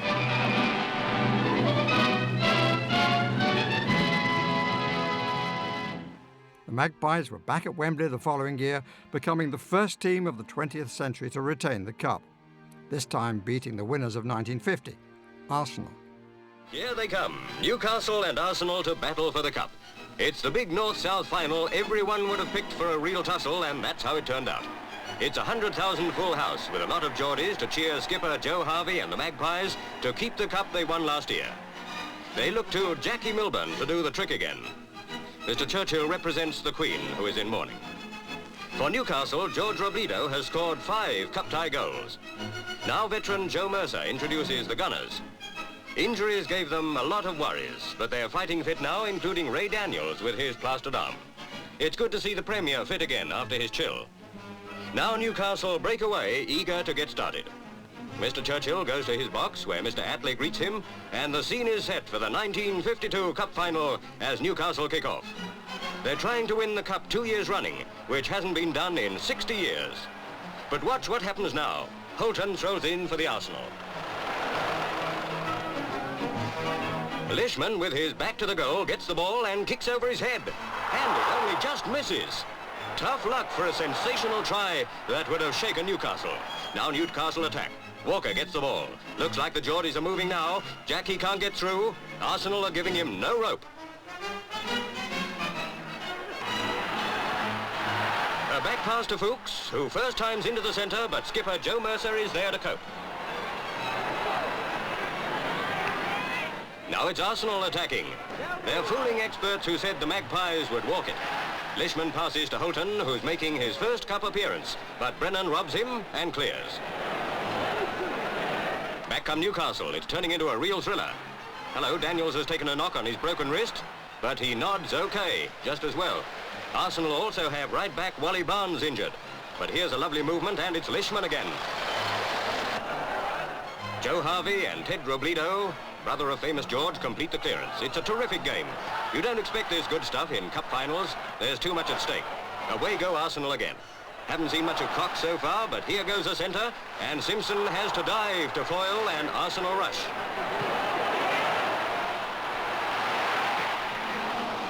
At the other end, Walker gives Swindon something to worry about. Again, he's beaten, but the ball's headed off the line, and at half-time, there's no score. After such a sizzling first half, sympathy swings to Arsenal as they resume without Wally Barnes. But this is the cup. A Newcastle attack as Milburn beats Forbes and Joe Mercer, but his pass is intercepted by Don Roper, who now partners Lionel Smith at back. Soon, to the surprise of all, it's Arsenal attacking, though they're a man short. This is one of the greatest finals in memory. Beautiful football, plenty of punch and thrills at both ends. Milburn to Robledo, but George can't get there, and the ball just misses. And here's another terrific moment in front of the Arsenal goal. Just look at them all on the ground. It looks like a battlefield, but nobody's badly hurt. They're putting every ounce into it, and it's a good, clean game, a credit to two grand teams.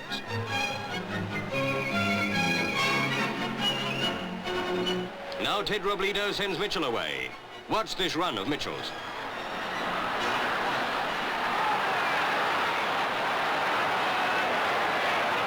But he's held it just too long and the way's blocked. Arsenal's tackling and covering has been a sight to see. They're playing a wonderful game, especially the cast-iron defence, even without Barnes. Along comes Don Roper to clear, and away go the forwards again to worry Simpson.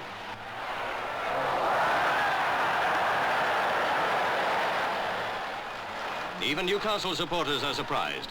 Now Mitchell gets a chance, but Swindon saves just under the bar. We'll be talking about this final for a long time. Only 6 minutes to go, and it looks as though they'll need extra time. Away go Newcastle for another try. Looks like business this time. Mitchell draws the defence and lobs over. George Robledo heads, and Newcastle have won the cup for the second year running. Arsenal are first to congratulate their conquerors on a great triumph. There's a huge cheer as they walk up for the cup. And another for the gallant losers. But now it's skipper Joe Harvey receiving the cup from Mr. Churchill, who for once doesn't seem to know the drill.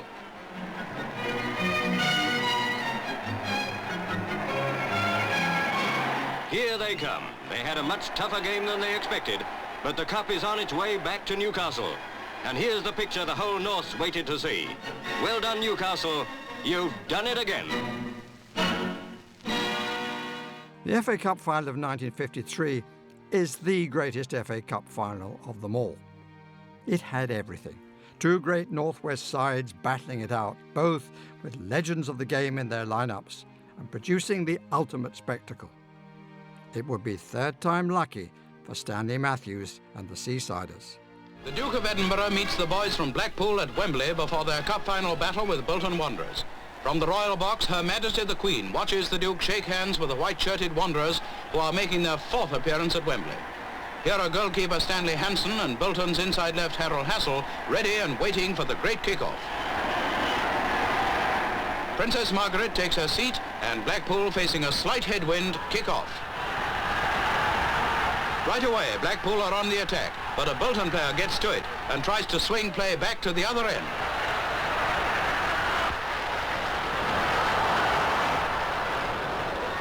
Now Bolton get going smoothly. Hassel collects and passes. The ball goes to Nat Lofthouse. He shoots. Farm fumbles, and it's a goal. Bolton have drawn first blood within 90 seconds.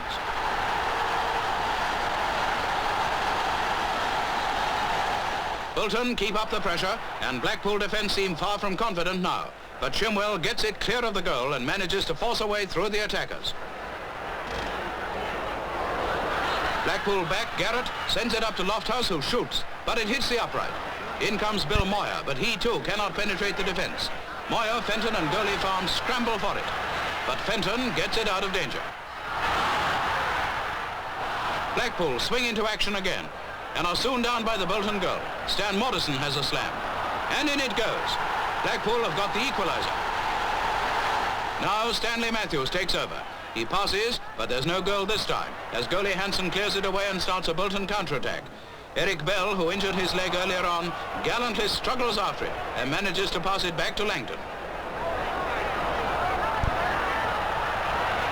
Langton shoots, but Farm makes a good save, and Blackpool breathe again. Bolton have looked the better team right the way through the first half. In the Blackpool goal, Farm faces a shot from Langton. He and Lofthouse miss, and there's another one. Bolton are 2, Blackpool still 1.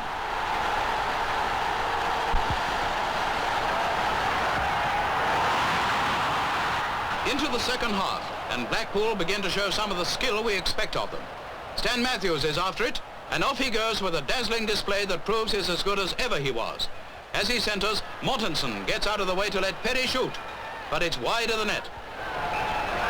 Now the Wanderers get their forward machine moving again. From the right wing, Douglas Holden centres, and despite his injury, Eric Bell heads it in for Bolton's third goal. 3-1, looks all over for Blackpool. As unworried as ever, Matthews sends over a beautifully placed centre. Goalkeeper Hansen tries to check it, but Stan Mortensen forces it in. Bolton 3, Blackpool 2. Mortensen's hurt his right leg, but wild horses couldn't keep him off the pitch at this stage of the game. Douglas Holden leads the Wanderers on an offensive. Up near the goal mouth, Lofthouse gets on with the good work. Lofthouse centres, but Goalie Farm is there to deal with the situation this time. His clearance upfield sets his teammates on another attack. There's a foul. One of the players took quite a knock, and the ref awards Blackpool a free kick. Mortensen takes it. Wham! He's done it. It's in. Blackpool and Bolton are on even terms with 3 goals apiece. Matthews again, giving the game everything he's got. In the Bolton goal, Hansen gets ready for work. The great little wizard has it again. A flick to centre finds Perry, who crashes it home into the Bolton net. Blackpool 4, Bolton 3. There's no doubt about it now. Matthews, recently ignored by the England selectors, is the man of the match. What a great reception he gets from all at Wembley as the whistle goes. Matthews, in his third cup final, is the hero of the day. Her Majesty the Queen rises to greet the two teams and to award the cup. And here come the winners, gallant Blackpool, who turned what seemed defeat into one of the most dramatic victories ever seen at Wembley. Their captain, Harry Johnston, receives the most coveted football trophy of them all.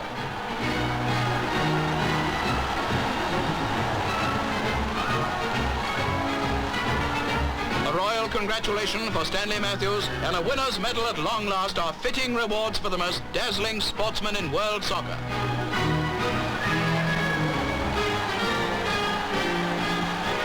The Queen waves a last farewell to the crowds as Harry Johnston and Stanley Matthews take the cup to Blackpool.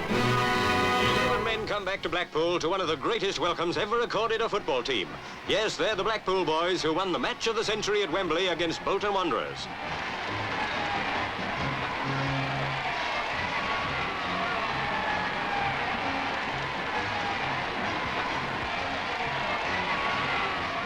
Heading towards the tower, the procession continues its triumphal journey. 100,000 loyal fans give a cup winner's reception to Harry Johnston and his team. But there's a special cheer for man of the match, Stanley Matthews. The coach arrives at Blackpool's Town Hall, and 15,000 people surge forward for a closer glimpse of their heroes.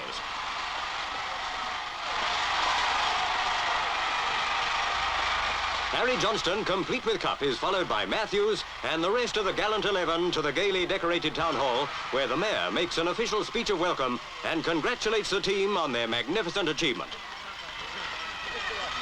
The crowd roars for Matthews, at long last a holder of a cup winner's medal. Modestly, he replies. Mr. Mayor, ladies and gentlemen, I'd like my name to be associated with Harry. And I do want to say what a wonderful reception you have given us. And I also want to say that I am told that by one or two people that I was the match winner. As a matter of fact, I don't believe that for the simple reason we have here 11 match winners. Already, the team have vowed to do their darndest next year to keep the cup in Blackpool.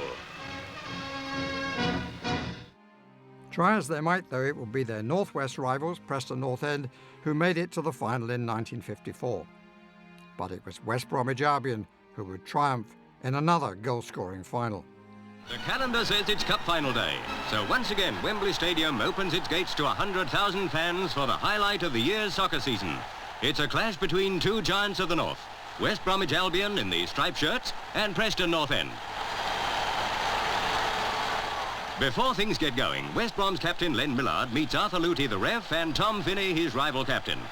From the royal box, the Queen Mother and Princess Margaret watch West Brom kick off into the sun. Despite the lack of rain, the legendary Wembley turf is almost perfect.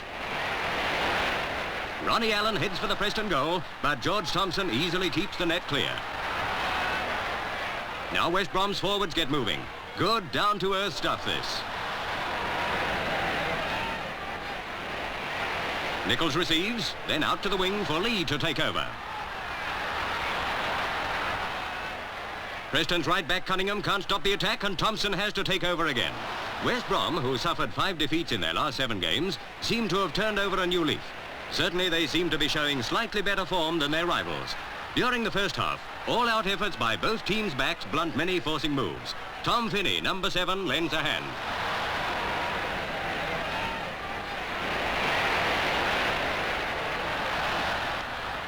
Away go West Brom. Their fans are on tiptoe as Lee forces it past Cunningham to Allen. A quick side foot shot, and Allen puts it in the net. West Brom 1 up. Quickly Preston kick off. 1 down after only 20 minutes. They're after the equaliser at once.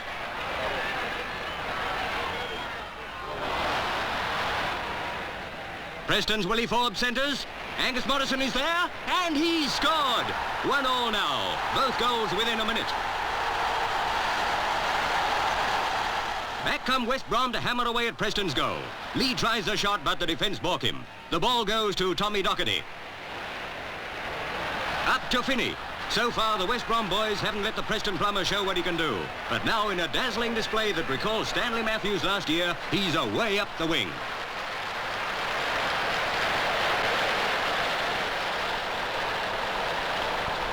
There's no more scoring up to half-time, so play resumes with the scale still evenly balanced. West Brom are soon in their stride again.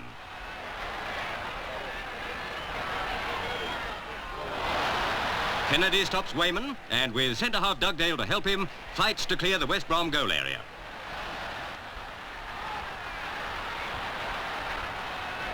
A quick through pass sends Preston away again. Wayman has the ball. West Brom appeal for offside, but on he goes to score Preston's second goal. As Wayman's teammates congratulate him, their opponents protest to the ref, but there's nothing doing. Preston are 1 goal ahead. A free kick gives Preston fans further hope. As the ball is headed to him, Bob Foster shoots, but Sanders leaps to save. West Brom are on the move again. Preston's left back, Walton, nearly puts it into his own net, but Thompson stops it. A narrow squeak, that. Griffin takes a corner for West Brom, and up goes Thompson again. He's earning his keep in this match, but he can't relax yet. Here come West Brom again. Barlow has the ball, but Tommy Docherty brings him down in the penalty area. The ref doesn't hesitate. Ronnie Allen takes it, and in it goes, 2-2. West Brom keep up the pressure right away with nice, easy on-the-eye football. Ronnie Allen, up to his roaming tactics, takes over on the wing.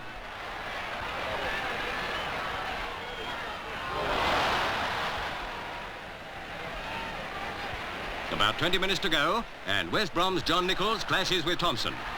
Nichols took quite a knock, and he'll have to go off for a minute or two. As he waits for his trainer, up comes Ronnie Allen to help, and he's limping from an earlier clash.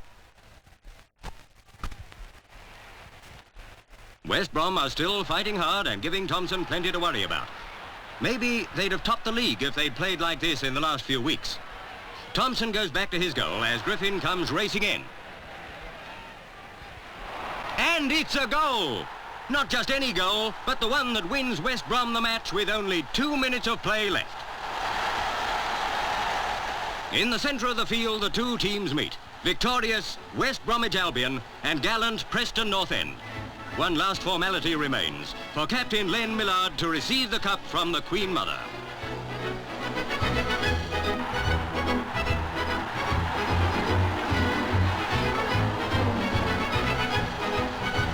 West Bromwich Albion, the team that just failed to bring off the double, take home the coveted football trophy for the 4th time in their history.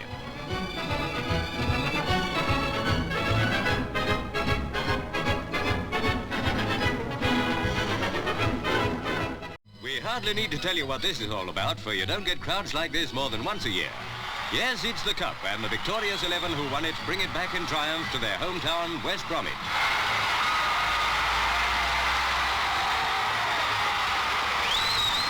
Mounted police join in the fray as the crowd surge around the coach when it finally arrives at the town hall. The captain, Len Millard, and the goal scorers, Ronnie Allen and Frank Griffin, come in for a special cheer.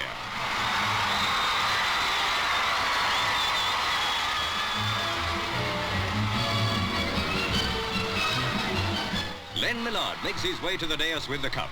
Wild enthusiasm from the thousands below greets him and his teammates.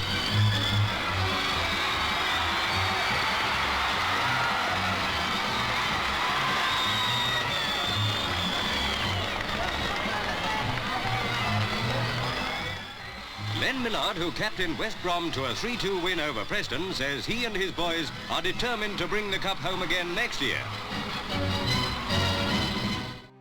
Newcastle completed their domination of the decade in 1955, defeating Manchester City by 3-1 and becoming the first club in the history of the competition to compete in the final on 10 occasions. The highlight of the soccer year, the FA Cup final, finds Manchester City taking the field at Wembley against Cup specialists Newcastle United.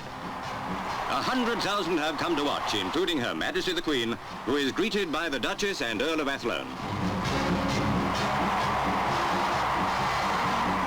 Manchester skipper Roy Paul spins and Jimmy Scowler wins the toss to give Newcastle the best of no slight breeze. The City in white shorts kick off and the game of the year is on. Among those playing in the cup final, the first German to do so is Bert Trautmann in City's goal.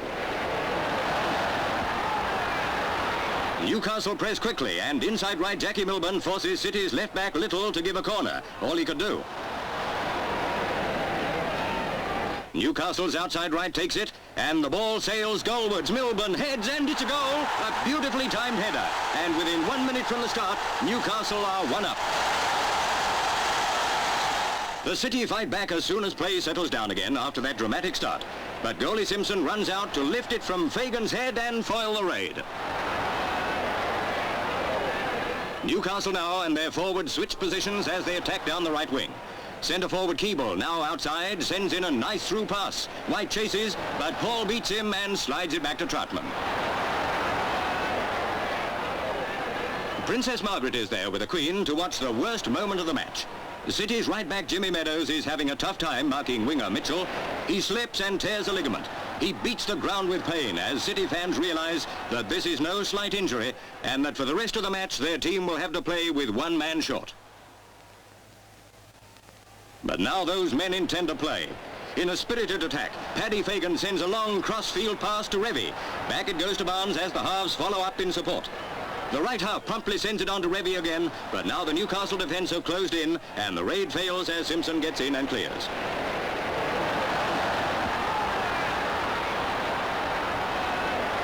For a while, Newcastle get well on top and Trautmann has to leap for it. Now he has to dive for it. Trautmann owes his place in British football to the fact that he came here as a POW. He's certainly playing a great game today. A sudden reverse and the City get that ball upfield to the delight of their fans. But Johnson delays his shot and Simpson gets there. The 10 men press and Hayes crosses for Johnson's equaliser. There was no delay in that flying header. He certainly made amends for his loss at that open goal. 1 each at half-time. City are in trouble in the second half with Trautmann leaping to it again. When they do get the play, the City show the effect of a man off. The well-drilled Newcastle defence have little trouble in sending Scowler away with it again.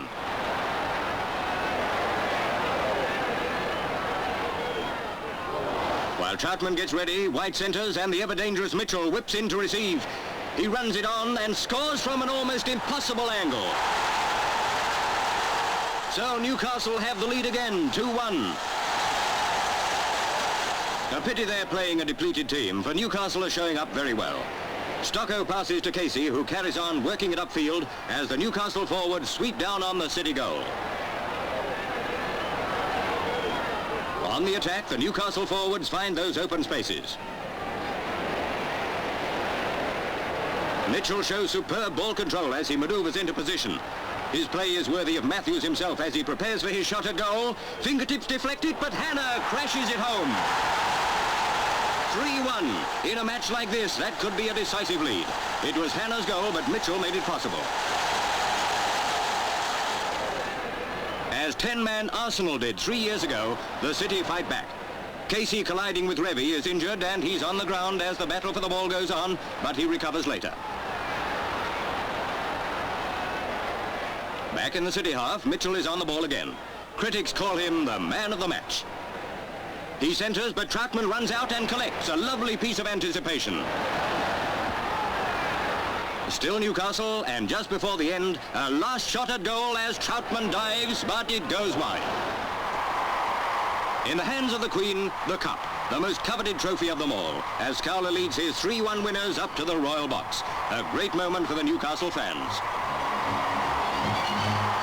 As Scowler said afterwards, the Newcastle team were proud to have won, but sympathised with Manchester in losing one of their players. In return, City captain Paul said, "We were unlucky, but the better team won."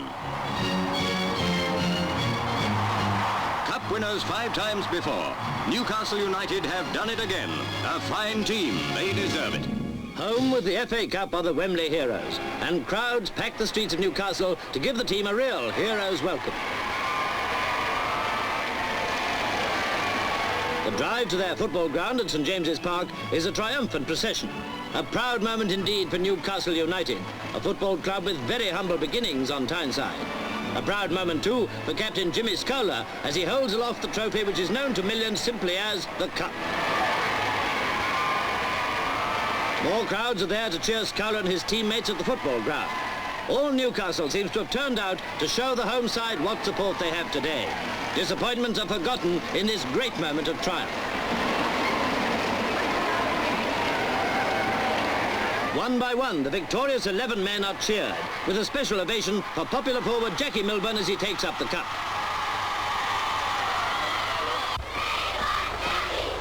Jackie has his own way of replying before Scowler speaks.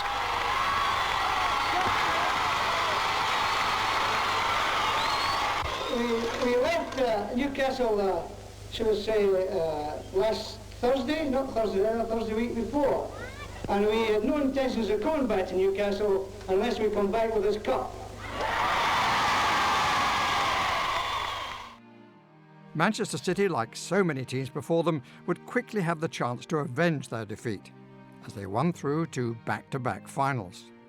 This match, though, will be remembered for the incredible exploits of the City goalkeeper Bert Troutman, who, after a challenge with Birmingham's Peter Murphy, unknowingly played the last 17 minutes of the match with a broken neck.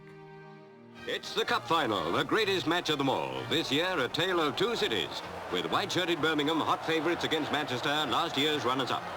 100,000 people cheer the Queen as she enters Wembley's Royal Box to watch the season's crowning battle.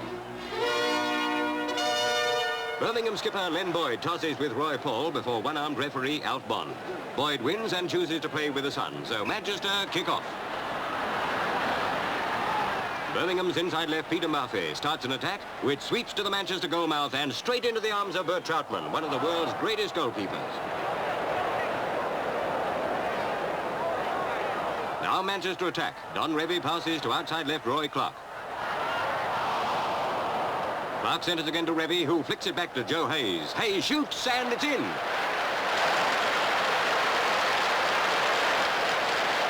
Only 3 minutes gone and the favourites are one down. Birmingham's defence have Wembley nerves and are marking badly. Manchester press their advantage. Once again the ball goes to Roy Clark. Right back Jeff Hall challenges him. Clark passes inside and is ready for the return pass. He centres again and Hayes and Boyd jump for it. Bobby Johnson has it. Ken Green gets it back. But Gil Merrick isn't caught this time. Now Birmingham are beginning to find their feet. Though when Troutman misjudges and gives them an opening, there's no one to follow it up. Birmingham attack again.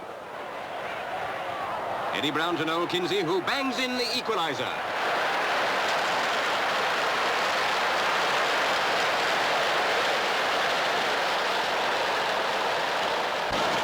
Second half, and it's still anybody's game. Manchester taking a free kick. A goalmouth tussle and the defenders kick it clear. Left winger Alex Govan has dropped back to collect it and he starts a counter-attack.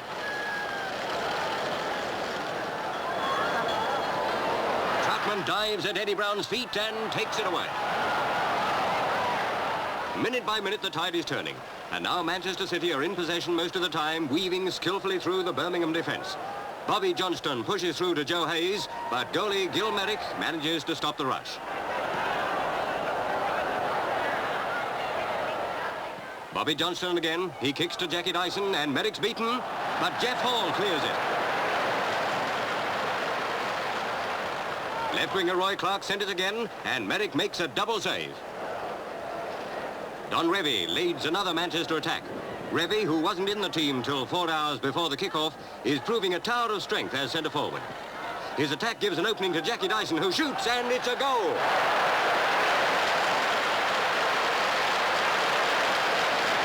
So it's Manchester 2, Birmingham 1. The Manchester boys are getting right on top of the game, and their opponents are obviously tiring. The Birmingham defence clears, but Bobby Johnston picks up the loose ball. And Bobby wriggles through for yet another goal.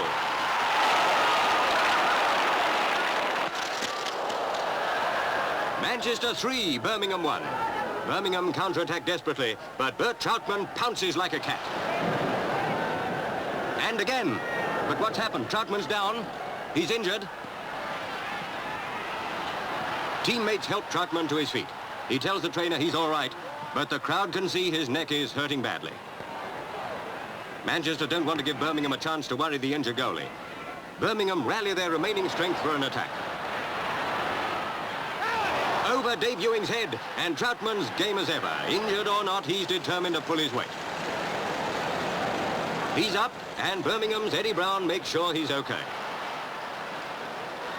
Back to his goal and ready for more. But it's the Birmingham goalie who's got to worry now as Manchester sweep forward yet again. Dyson beats Johnny Newman and races for the goal. Smith can't stop him, and he chops the ball back to Johnston. Johnston shoots, a near one for Birmingham. And that's time. Manchester supporters go mad with excitement, and no wonder.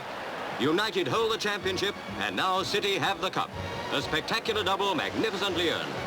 Now Roy Paul takes the precious cup from Her Majesty. Once again, the experts have been proved wrong, and splendid teamwork and just that extra ounce of stamina have beaten the favourites and brought home the cup. Manchester has down tools to a man to welcome home the City team after their brilliant 3-1 cup victory over Birmingham. For the Cotton City has brought off the double. United are league champions, and City have won the cup. And who's going to work on a day like this? The team reached the town hall, where a civic welcome awaits them from Lord Mayor Tom Regan. But the crowd don't want speeches, they want their hero, Bert Troutman.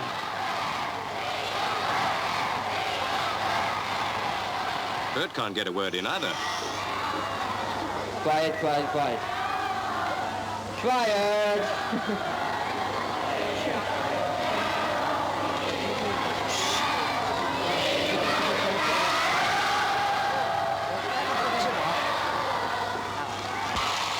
It's a long and nerve-wracking road from the first round to a Wembley triumph, but a homecoming like this makes it all worthwhile. Aston Villa thwarted Manchester United's designs on the double after the Busby Babes secured their second league title in succession at a canter in 1957. This was also the first time Pathy News had covered the final in colour, adding another new dimension to the viewing experience, and over 10 years before the final was broadcast live in colour. Manchester winger Johnny Berry beats his man and cuts across to pass to Taylor. Taylor moves in, but goalie Nigel Sims dives at his feet. Villa stage one of their lightning counter-attacks right into the Manchester area. The ball comes from the wing to Peter McParland, who heads. Ray Wood jumps for it, and they bring each other crashing down.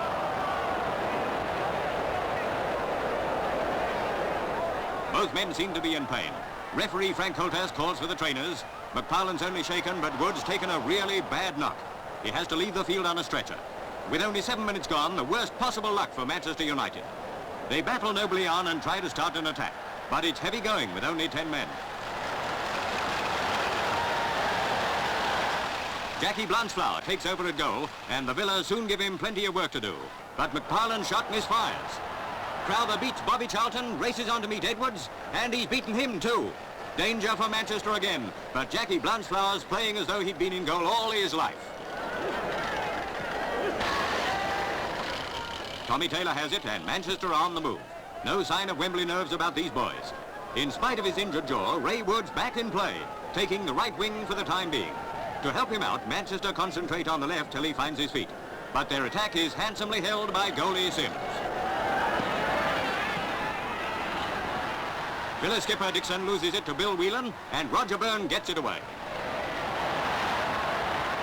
A long one into the Villa goal mouth. Taylor's there, but he stopped, and Nigel Sims pounces on it safely.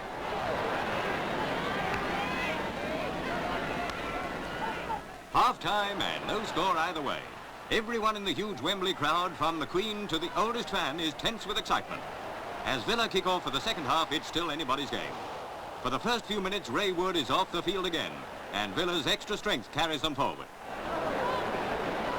Danger for Manchester, but McParland's header hits the post. He tries again, and Blanchflower stops it. United hold their own till Wood returns to the right wing. And once again at full strength, They sweep down on the Villa goal, but Sims takes it beautifully. Now Villa start to put on the pressure. Jackie Sewell passes out to the left wing. Bill Fuchs gets it away, but the winger recovers and steals it back. Blanchflower collides and the ball goes loose. Manchester try to clear, but Villa's winger Leslie Smith stops it. Out to Johnny Dixon, who passes to McParland, and Blanchflower hasn't a chance. 1 up for Villa. From a free kick, Manchester nearly equalise, but Edwards slices his kick. And a second attempt by David Pegg goes wide. Now it's Villa again, inspired by their 1-goal lead against a team everyone said couldn't lose. The ball goes out to the right wing, where Manchester skipper Roger Byrne tries hard to stop it. But the winger flicks it past and the attack is on. A hot shot hits the post, then McParland bangs home the rebound.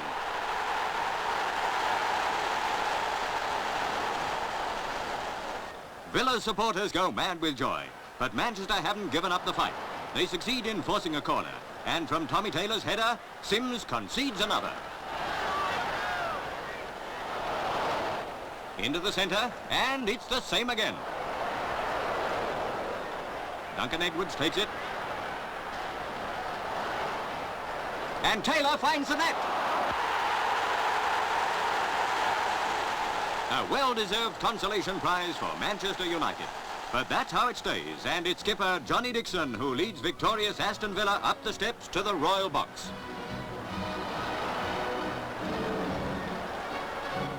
The Queen shakes hands with Dixon and presents him with the most precious trophy of the soccer world, the Cup itself. It's a record-breaking day for Aston Villa, and although Manchester United were disappointed after a gallant fight, at least they can say they lost to the first club in soccer history to win the FA Cup 7 times.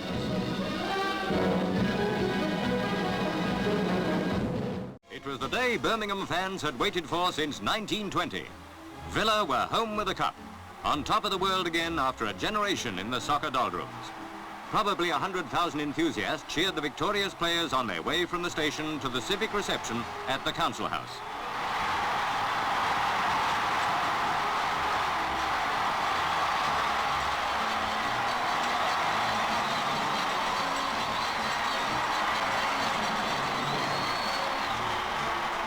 What a homecoming it was. Victoria Square was jammed with thousands who could hardly believe that their dream had come true. Those who remember the last time Villa won the cup never thought it would be 37 years before the famous Claret and Blues brought it back again. But the trophy was here, thanks to the great players who so deservedly wear the colours of Aston Villa.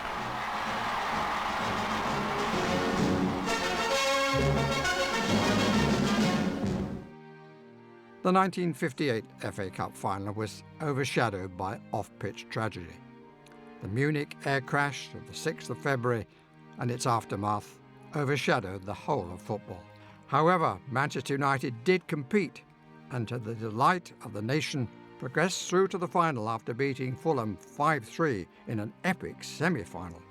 100,000 people in weather that's more like summer than spring pack Wembley Stadium to watch the biggest game of the year, Bolton Wanderers in the dark shorts battling with Manchester United for the FA Cup. On the perfect turf, the teams line up for presentation to the Duke of Edinburgh. Matt Lofthouse presents the Wanderers, and then under the eyes of Matt Busby himself, United skipper Bill Foulkes presents the team which, after the Munich tragedy, very few people expected to reach the final.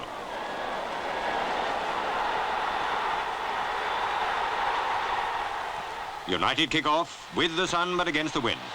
Little Ernie Taylor dribbles away and passes, but the ball goes loose.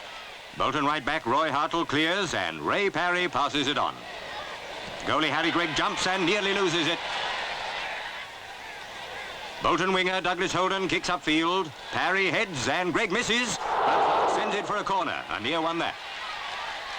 Holden takes it, it's headed out and Ray Parry brings it back. He centres, but Stan Crowther's there. He clears, but Edwards returns it and Lofthouse runs in for a lightning goal.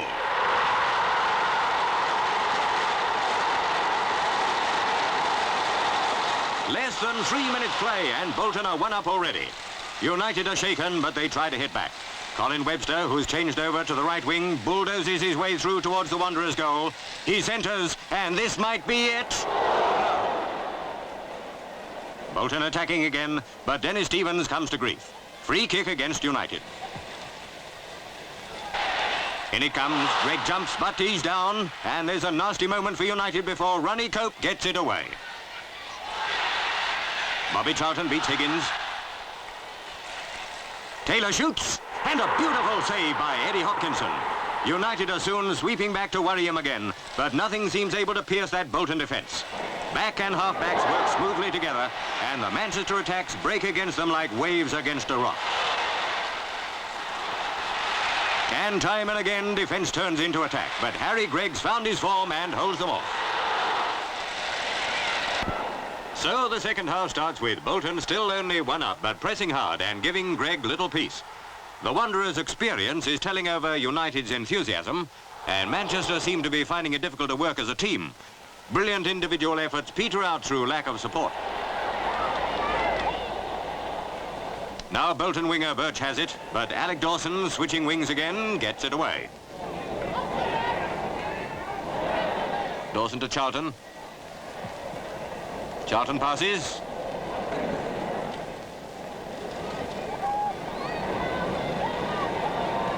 Back to Charlton, who shoots, but it bounces off the upright into Hopkinson's hands. Hard luck, Manchester. That was Bolton's closest shave yet. United are beginning to perk up. Here's Ronnie Cope starting another attack.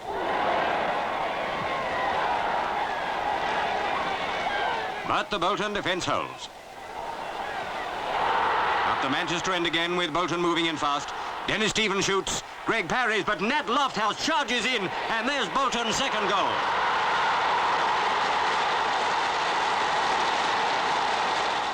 Nat's charge seemed fair enough, but it's floored Harry Gregg, and play is held up for a minute or two while the trainer attends to him. It's an anxious moment, especially for Matt Busby. But there's no serious damage, and Harry's on his feet again. A corner. Up go the heads, and it's obvious that Gregg's recovered. Good win to Violet, but it's out of play. Webster runs in and shoots. Hopkinson can't hold it, but Higgins tips it away. And still it's the same story. The Manchester forwards get moving often enough, but they just can't push an attack home.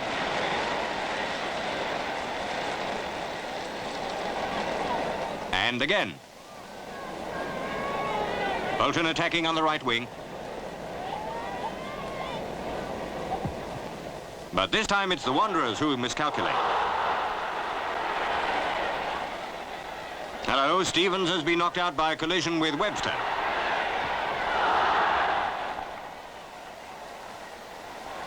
But once again, no real damage. A genuine accident, just one of those things. Only seconds to go, and Bolton, sure of victory, stage a final offensive, which very nearly makes it 3-0. But there's the whistle, and Bolton Wanderers have scored the 4th cup victory of their history. It's a proud Nat Lofthouse who receives the precious trophy from Prince Philip, for not only has Nat skippered the winning team, but he scored both goals himself. Still, he'd be the first to admit that it was brilliant teamwork that did it. And as for United, runners-up for the 2nd consecutive year, hard luck, but it was a gallant fight. No Roman emperor returning with his army from a successful campaign ever had such a welcome as Nat Lofthouse and his triumphant team bring the FA Cup home to Bolton for the first time in 29 years. Nobody thinks of working at a time like this. The whole of Bolton's out on the streets to cheer the conquering heroes home. When the team reached the town hall, it's just like the brave days of the 20s when the Wanderers won the cup 3 times in 7 years. Perhaps this is the beginning of another run of victories. Everyone in Bolton believes it is anyway.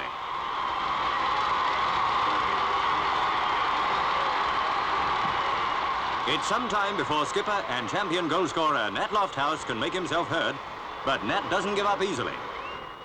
On behalf of the lads and myself, thanks a lot. Thank you. 5 years ago, the Wanderers came home from Wembley after losing narrowly to Blackpool, and the town welcomed them back with kindly sympathy.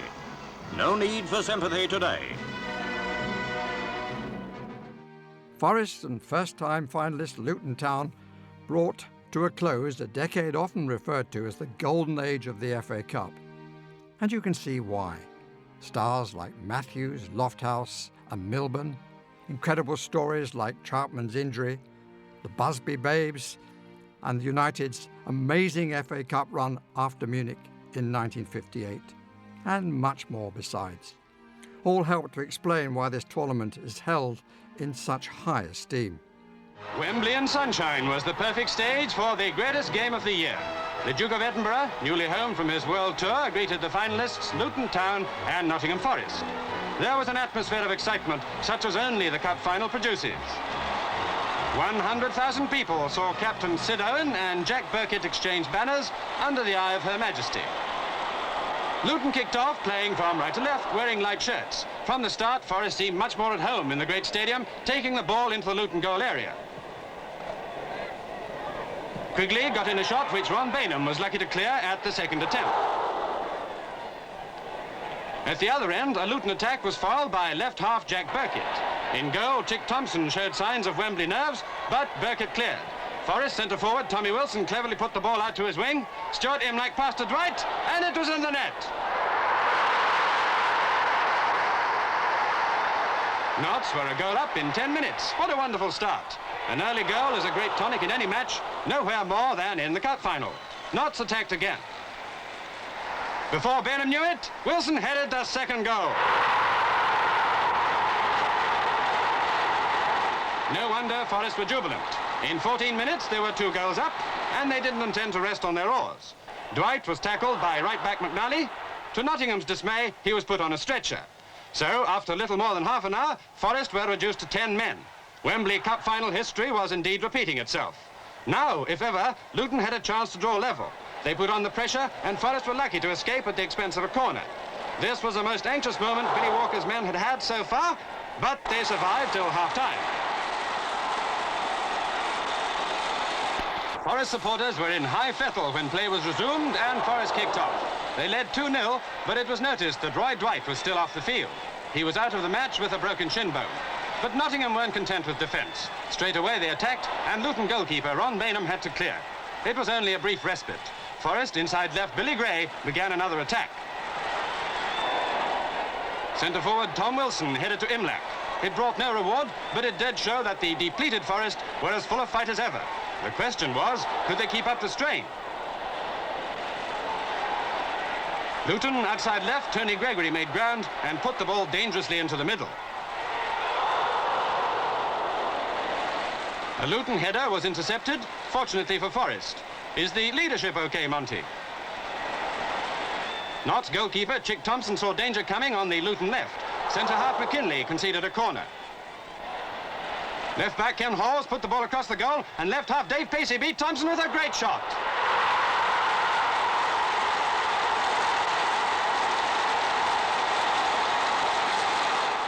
How the Hatters cheered.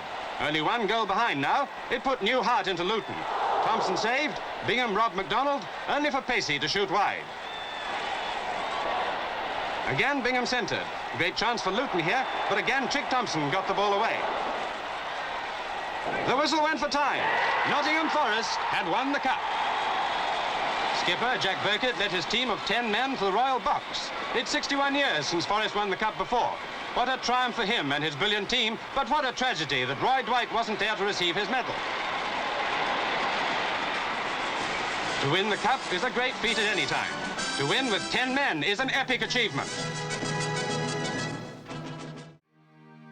After the unfamiliar FA Cup finalists of Nottingham Forest and Luton, the 1960 final brought together 2 of the early superpowers. Both Blackburn Rovers and Wolverhampton Wanderers were competing in their 8th final, and this would be a 4th cup victory for Wolves. Managers Duncan and Cullis led Blackburn Rovers and Wolverhampton Wanderers onto the Wembley turf. It was like midsummer as Bill Slater spun the coin. Ronnie Clayton guessed wrong, so Wolves had choice of ends, for what it was worth. Playing left to right, Blackburn kicked off, and the match for the most highly prized trophy in the whole realm of sport was underway. A week ago, Wanderers had hopes of the double. Burnley stole the league championship from under their nose, but as they attacked and tested Harry Leyland, Wolves were determined on an all-out effort to take the cup back home.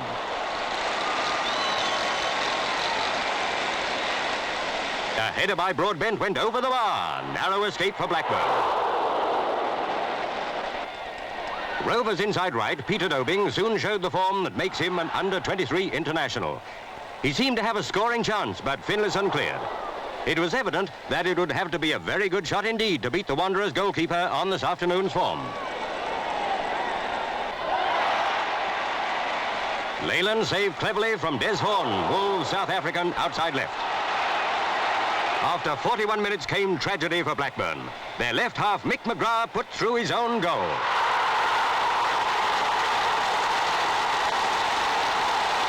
Wolves fans were jubilant. Blackburn supporters thought the goal very much against the run of the game. 2 minutes later, Rovers suffered sheer disaster. Left back Dave Whelan broke his leg. There really must be something about this Wembley turf. This was the 7th serious injury in 9 finals. Wolves kicked off in the second half, leading 1-0. Blackburn were reduced to 10 men, a handicap rarely overcome in a big match. Leyland fumbled and Wolves centre-forward Jimmy Murray netted. Before Wolves fans realised it, the goal was disallowed offside. After that let-off, Blackburn took up the attack. Blackburn pressed again, but Finlayson was safe as a rock. Wolves captain and centre-half Bill Slater was fouled. The referee gave an indirect free kick. Rovers, with only 10 men, found the going heavy. Outside left, Des Horn tried to beat the defence all by himself. And nearly did.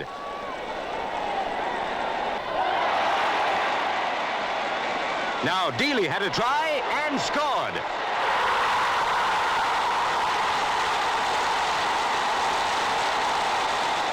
Two goals down, Blackburn seemed in a hopeless position, but still had a lot of good Lancashire fight left in them. With luck, they might have scored in a storming attack on Wolves' goal.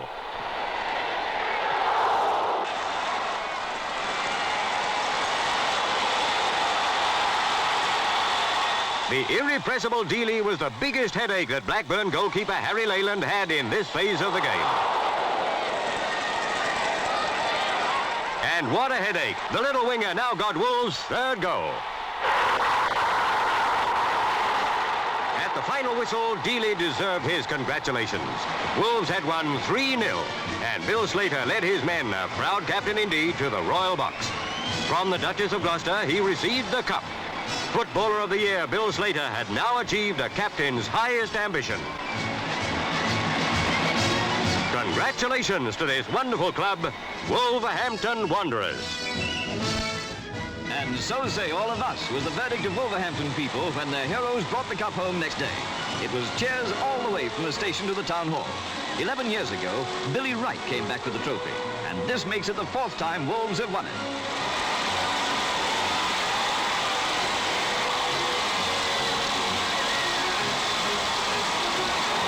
Outside the town hall, they could hardly have squeezed one more into that 100,000 crowd.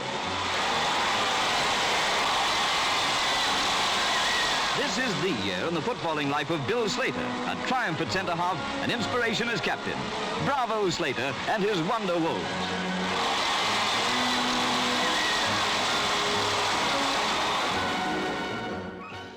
Since the inaugural season of the Football League, only 2 clubs have completed the double of League and Cup, and both of these were in the pre-20th century. The first club in the modern era to achieve this seemingly unachievable feat was Tottenham Hotspur, under the stewardship of their manager, Billy Nicholson. There's a magic all of its own about the cup final, and this time it was a super final. For in this match at Wembley depended the double. Could Spurs become the first team this century to win both league and cup? That was the question in the minds of all the 100,000 in the great stadium as they ended the community singing.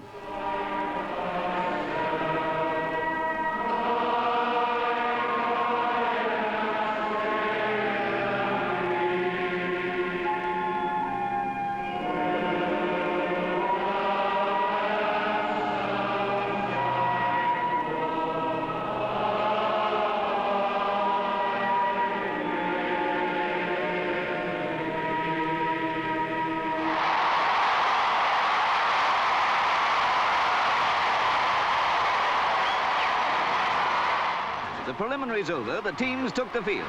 Leicester City on the left in tracksuits and league champions Tottenham Hotspur.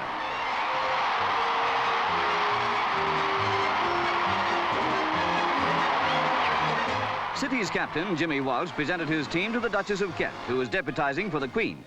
Spurs waited for their turn. A nerve-trying time this for all the players these last few minutes before the game began. Danny Blanchflower, one of the most attractive personalities in the game, introduced Spurs. In charge of the game was referee Jack Kelly, a Lancashire man at his best on a big occasion. Walsh made a wrong guess, so Blanchflower won the toss and earned the right for Spurs to play with the breeze behind them. Victory for Spurs would make this an historic final, a landmark in soccer history. McIlmoyle kicked off for Leicester. The great game began. Spurs in white shirts kicking from left to right. Incidentally, quite an ordeal for young McIlmoyle, brought in at the 11th hour at centre forward for Leicester in place of the experienced Ken Leaf. On City's right wing was the sparkling Howard Riley. He attacked confidently, only to be robbed by a Spurs defender. The classical style of the champions was soon in evidence.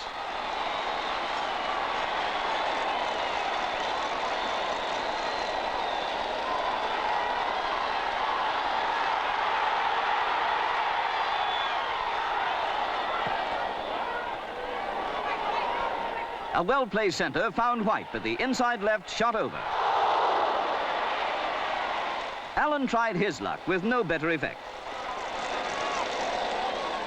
Wembley finals have a history of accidents.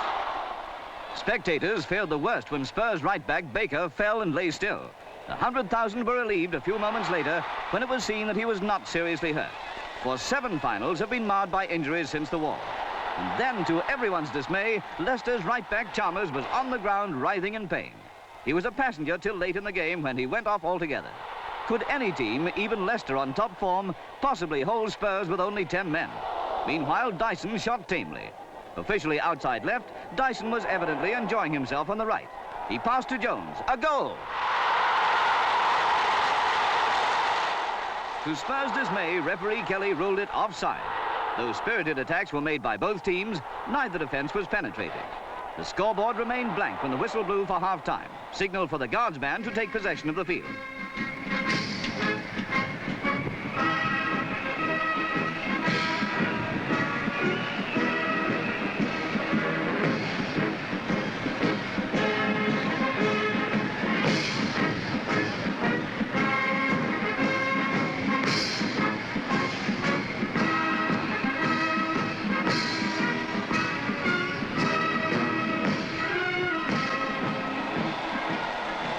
The play of both sides livened up considerably after the interval. The injured Chalmers was still playing, hobbling about at outside left. No wonder some people are once more demanding that substitutes should be allowed in the final. Spurs outside right, Cliff Jones, was more than once the victim of his own speed. This time, the ball went to Dyson. That dynamic midget smartly got his head to it. Over! Corner to Spurs. Dyson took the kick, but nothing of any use resulted for Spurs.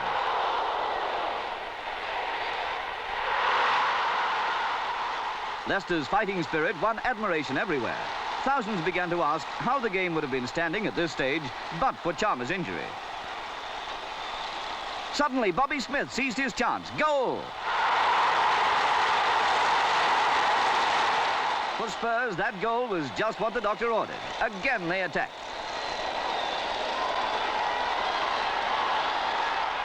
Leicester weren't in the least downhearted. With a good shot, Riley narrowly missed. Now Riley took a corner. Brown easily saved.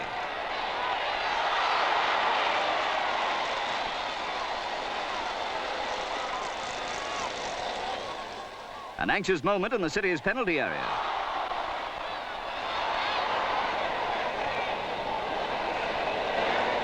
Spurs' unrelenting pressure brought reward again. The ball was centred. Dyson headed a great goal.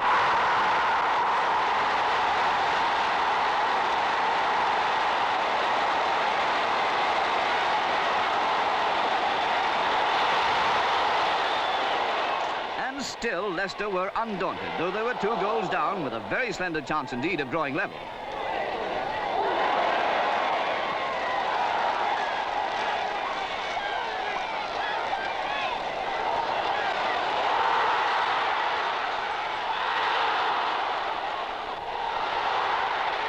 Dyson tried again, almost on full time, but Banks had positioned himself perfectly.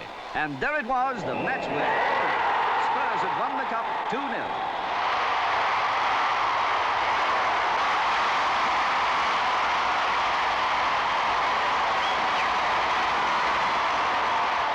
Danny Blanchflower must have been the proudest footballer on earth as he ran up to the royal box to receive the cup from the Duchess of Kent.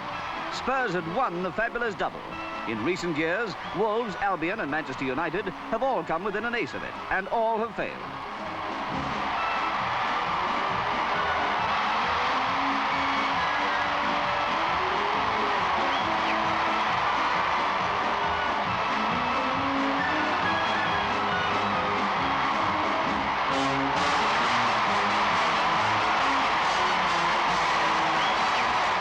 It's not all honey winning the cup with young supporters to contend with.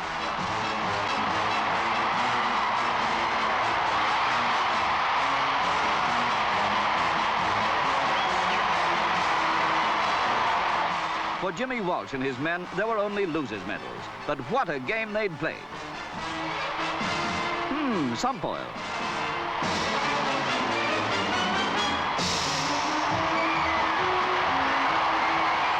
It's 64 years since the last time the double was won, and in these days of strenuous competition, most people thought it never would be won again. So in Spurs' dressing room, there was every excuse for jubilation. Danny Blanchflower and his men have earned the right to be called the team of the century. Champagne on the house. Congratulations all round.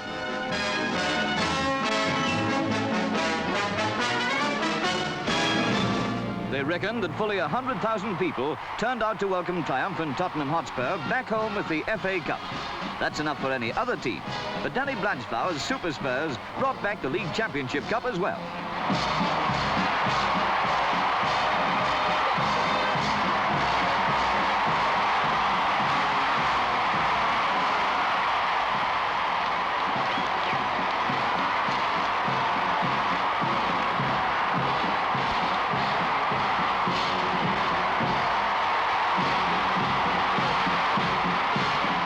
Whether the Wonder Boys of White Hart Lane are or are not the team of the century can't possibly be more than a matter of opinion. But it's results that count. And the plain fact is that Spurs and nobody else this century have achieved the double.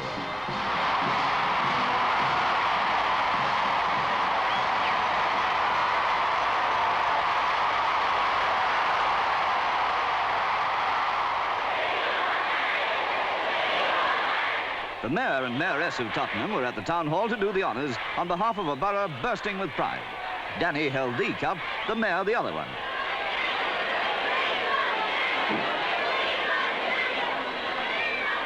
I always thought there was very many people interested in football, and I always thought that football was a very important game, but I never realized until today just how important it is. And I am very pleased that we have won the double this year, very pleased because we've pleased you. And like the mayor, I'm very happy it happened in my reign of office. Now a word from Bobby Smith. I don't know what to say, really, but honestly, this is a great thrill of my life. And I'm glad I left Chelsea to come to Tottenham to get the double.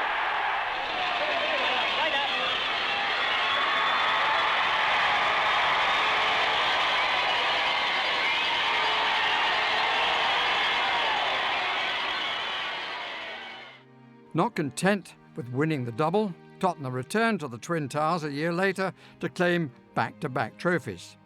Only the second club in the 20th century to do so. This truly was Tottenham's decade. Is it really going to be the final of the century? That is the question on the lips of the 100,000 enthusiasts packing Wembley Stadium.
Upon football's biggest occasion, the seal is set by the arrival of Her Majesty.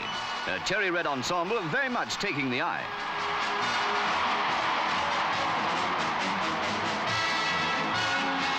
Now these two great teams come onto the field in the calm, almost formal way which is part of cup final tradition. Spurs confident of retaining the cup, Burnley all out to foil them. Referee R.J. Finney calls the captains together. Danny Blanchflower on the left and Footballer of the Year, Jimmy Adamson. And Jimmy performs a captain's duty by winning the toss. Though at Wembley on a calm day, that's not much advantage. The game is on, the match with 22 players, all of the highest standard.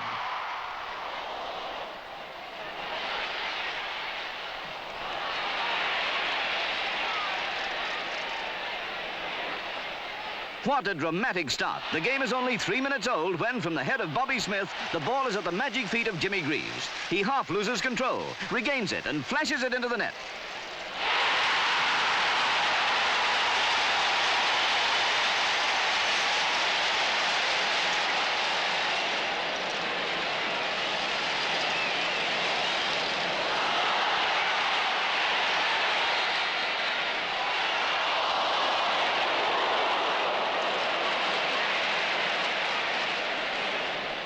Spurs are stimulated by their early goal, trying not to let the Burnley defenders get over the shock. Already the final is fulfilling its promise. It's quality football the teams are producing on this historic turf.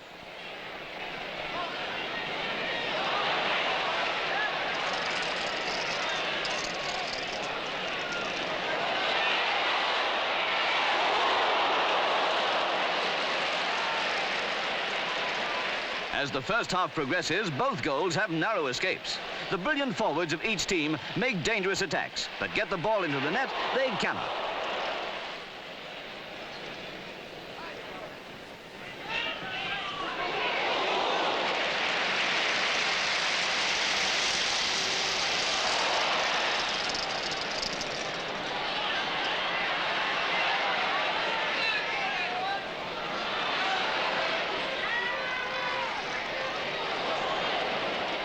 "45 minutes of some of the best play Wembley's ever seen pass all too quickly, and still there's no further score when it's half-time. Spurs lead 1-0.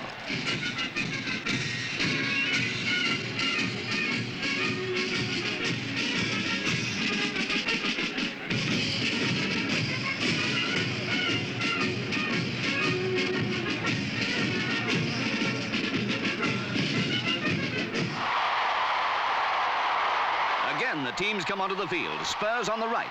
Only one goal down. Burnley have no reason to be despondent. This time the Lancastrians kick off, straight away getting into their stride with the cultivated football they were playing in the closing minutes of the first half. And dramatically as the game opened, so the second half begins.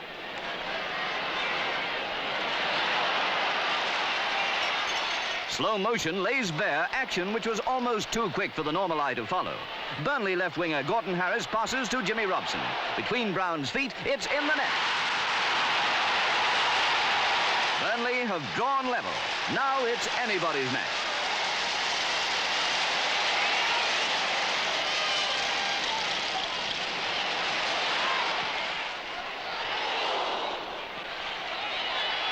But the cheers of Burnley fans hardly die down when drama piles on drama. That superb player, John White, crosses the ball to the feet of Bobby Smith. Spurs have the lead again.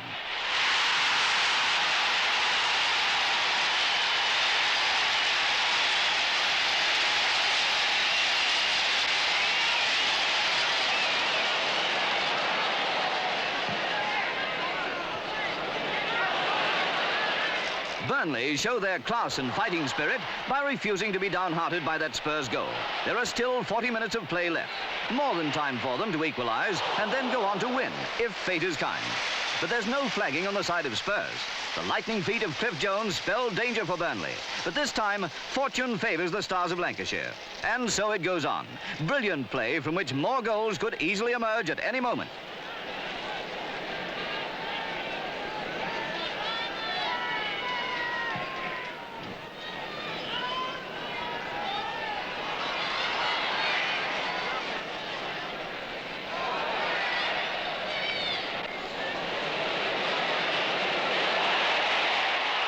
9 minutes of play remain now. Medwin's shot is handled by centre-half Cummings. Penalty against Burnley.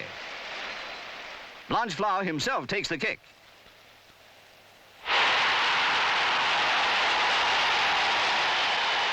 It seems that Spurs really have the game in the bag now. 3-1 in the lead and only a few minutes to go.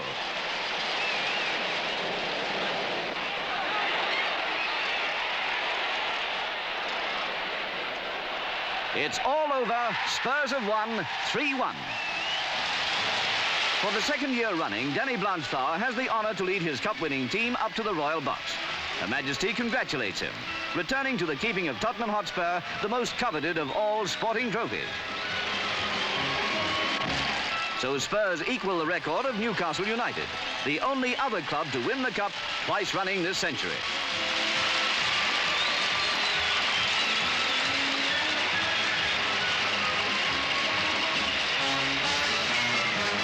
There's royal sympathy for Jimmy Adamson and his men, perhaps the best team ever to lose the final. But it's Blanchflower's moment. Spurs as they display the cup to their wildly excited fans.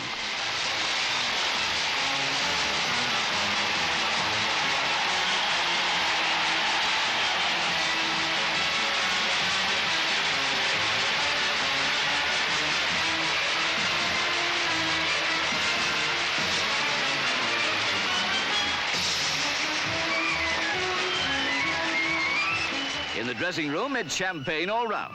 What a team these Spurs are. Fabulous last season as winners of the double, and now the cup is theirs again. A day to remember. Not even Cliff Jones ever thought he'd have a champagne shampoo.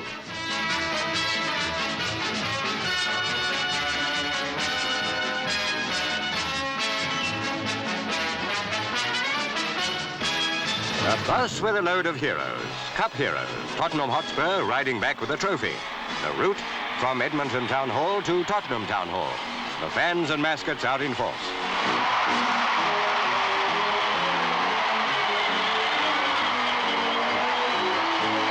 Danny Blanchflower and his men promised they'd bring the cup back to Spurs headquarters, and they've been as good as their word.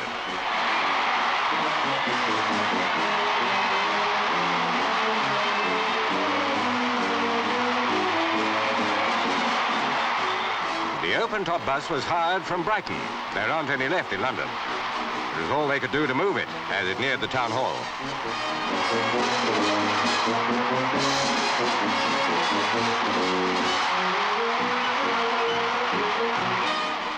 The mayor, town clerk and other officials were tickled pink to be doing Sunday duty.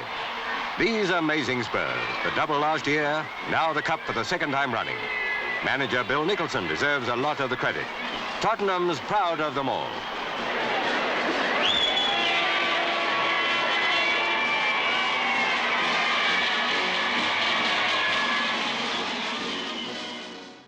Just 5 years after the Munich air disaster, and Manchester United were back in the FA Cup final. This time, they would end victorious after the back-to-back defeats of 1957 and 58. 100,000 people up for the cup. Gate receipts, £89,000, an all-time British record. In every way, a great occasion.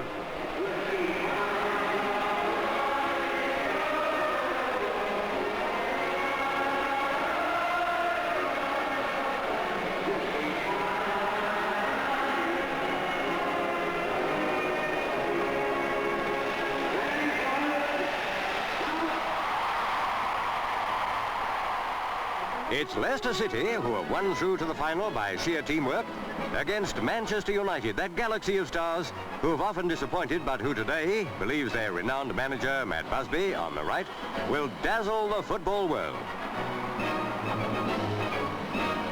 In the middle, a famous trio, Noel Cantwell, left, of Manchester United, Ken Aston, an outstanding referee, and Colin Appleton, spinning the coin and winning the toss for City.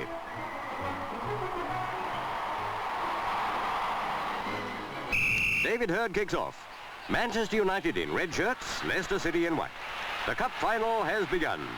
This event, which in English football outshines all else, league, championship or internationals. And it's Leicester City on the attack now. Mike Stringfellow in possession. So let slow motion show how this dangerous winger compels Gaskell to concede a corner.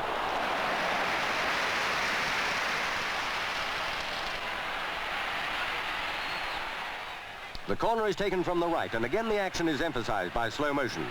No luck for Leicester this time. Hopes rise for United when Crerand tries a long shot. It's cleared, but they attack again. Giles passes to David Hurd, and his shot tests Banks.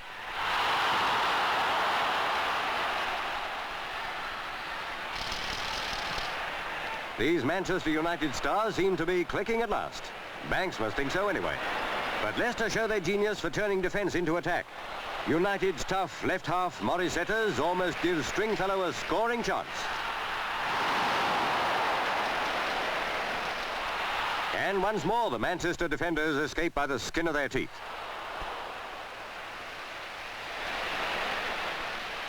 Time for United to apply the pressure.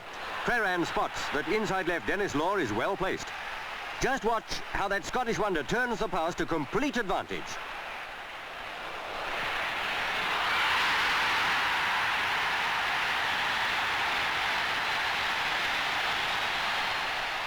United have scored the all-important first goal.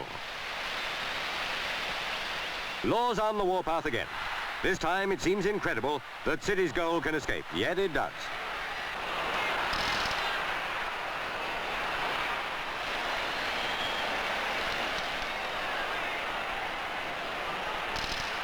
When half-time comes, Manchester United lead by 1-0.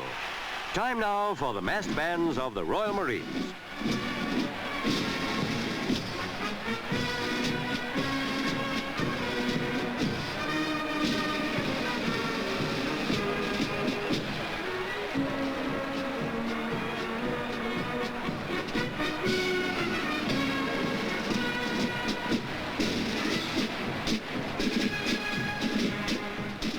Out they come for the second half.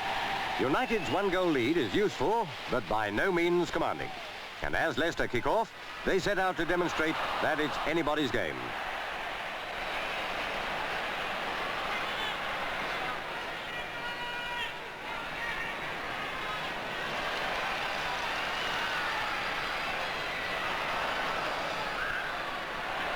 One good thing for United, Bobby Charlton's in great form. He shoots, it goes to Hurd, and it's in the net. Let's slow the action down and see again just how David Hurd makes it 2-0 for Manchester United.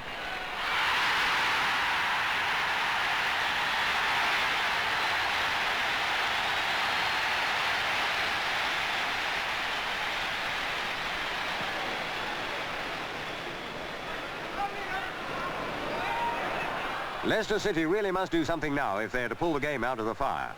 Can they show the fighting spirit they've so often displayed this season?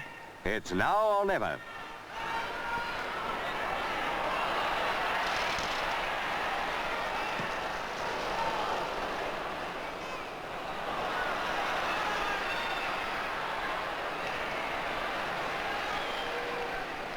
This looks more like the real Leicester City. Howard Riley has a try on the City right. At last, Leicester's persistence brings reward. United don't fully clear a free kick. City centre forward Ken Keyworth scores.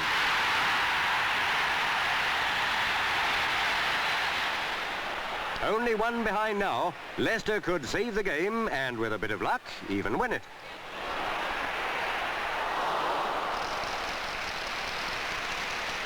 But United don't intend letting City off the hook. Danger man Denis Law hits the post, or he'd have scored again. Law just can't tear himself away from this Wembley turf.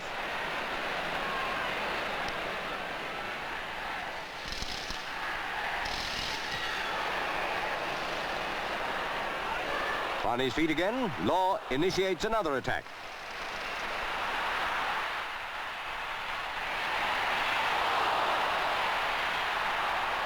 Tragically for Leicester, Banks fumbles. Ready to pounce on it is David Hurd.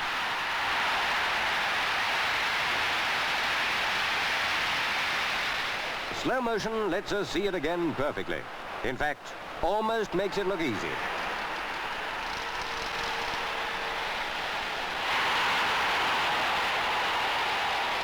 It's all over, the end of an exciting, very sporting game. On the field, congratulations all round.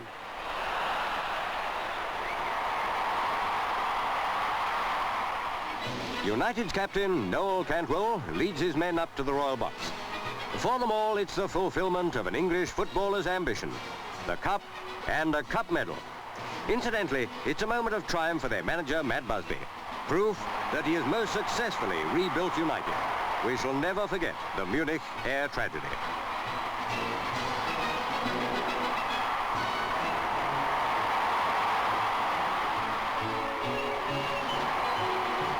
The now customary lap of honor to let the 100,000 people see what is perhaps the most coveted trophy in all sport.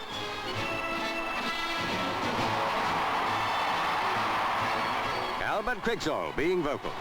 It's easy to imagine how excited they are, though the cup has never been treated this way before. The whole world of English football congratulates Manchester United on a wonderful victory. After the final whistle and the lap of honour, British Pathé were given exclusive access to the Manchester United's dressing room to see the celebrations unfold. Milk was the surprising substitute for champagne, as many of the players seemingly enjoyed getting covered in the white stuff before being allowed to sample the more traditional drink.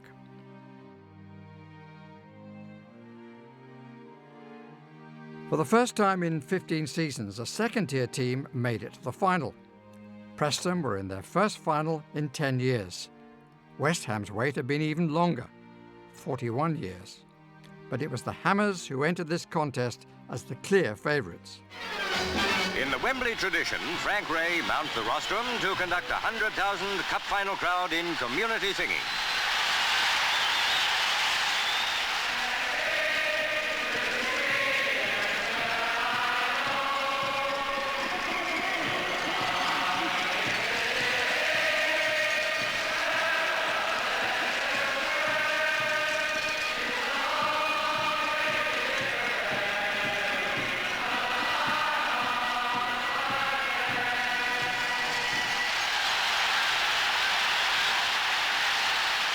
Another cup final custom. The teams walk out together, West Ham nearest in view. Their opponents, Preston North End.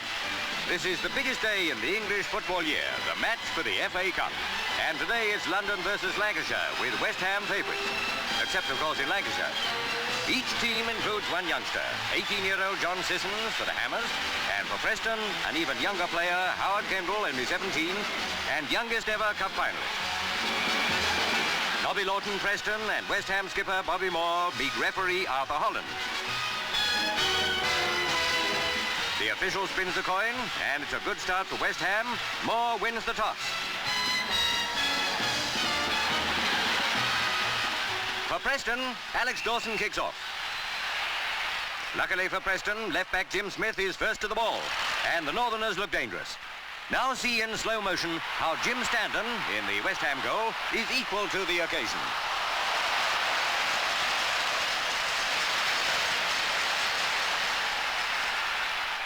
Again, West Ham have a narrow escape. Ashworth shoots wide.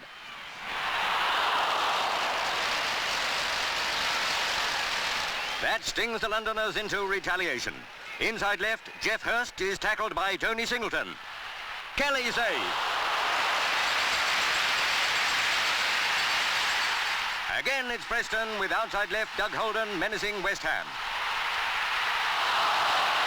There's no holding Preston, and after 9 minutes, Doug Holden puts the ball in the net.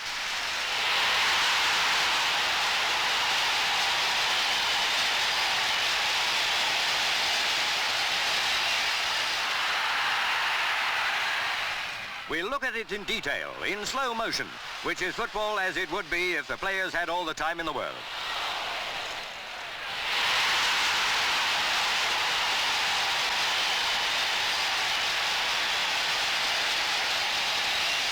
This is the time for West Ham to pull something out of the bag.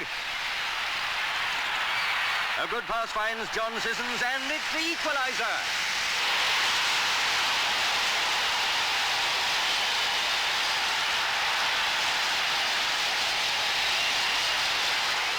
Back in the game, West Ham try again.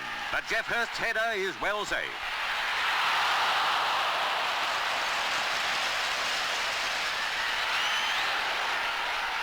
A determined Preston attack earns them a corner.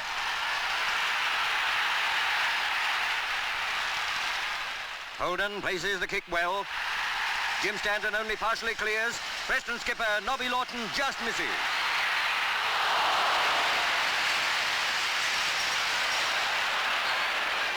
Much the same thing happens at the other end.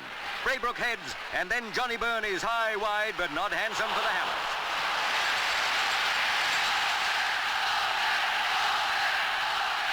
Preston go all out to regain the lead. Stanton concedes a corner. Wilson takes the kick. Centre forward, Alec Dawson heads a goal.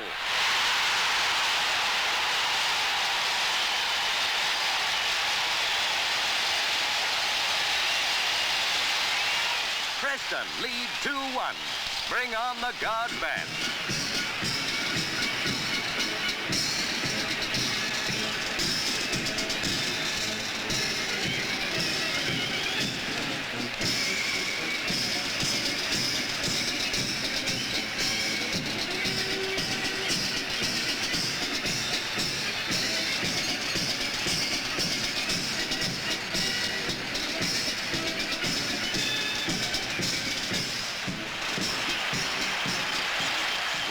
Kick off. A goal down, remember.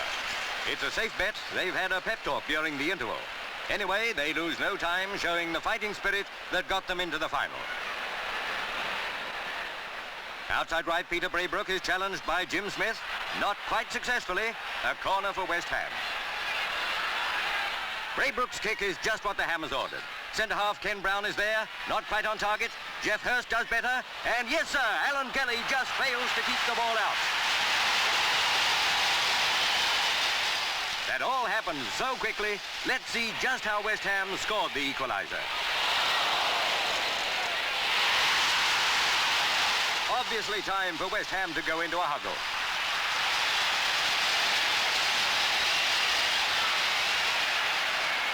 Another corner for West Ham. And another escape for Preston. Spurred on by that reverse, Preston become as dangerous as they were in the first half. It's fortunate for the Londoners that Jim Stanton's in great form.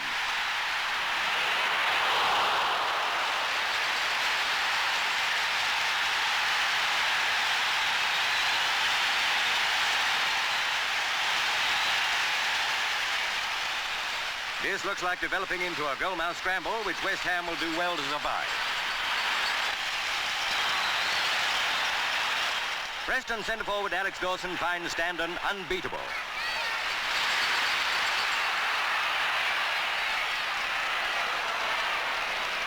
Geoff Hurst makes ground, then passes to Braybrook. A promising move.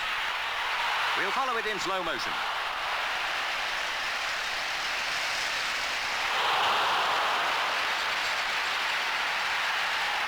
Sissons takes a corner, and in trying to clear, goalkeeper Alan Kelly is injured. Everybody asks, is this the dreaded Wembley hoodoo? Fortunately, Kelly was able to carry on.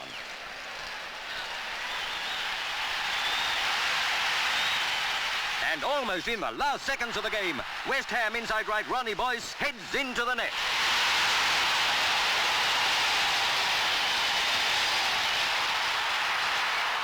And this is just how it happened. West Ham's third goal, which won them the cup.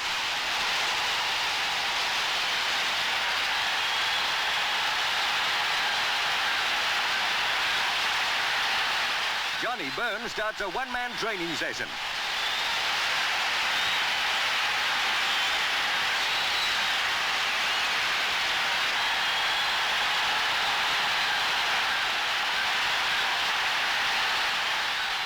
Bobby Moore, captain of West Ham, captain of England, and at this moment happy as any man alive, leads his men to receive the trophy and winner's medal. Lord Harwood represents the Queen. A lap of honour now by the 11 excited men who have won the most highly prized sporting trophy in the world. The general verdict, the best final for many a year.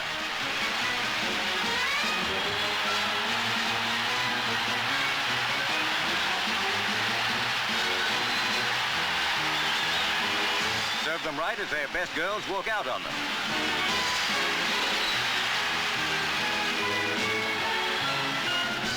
In the winners' dressing room, you'd expect to see champagne. You have a surprise in store. The drink on the house is milk.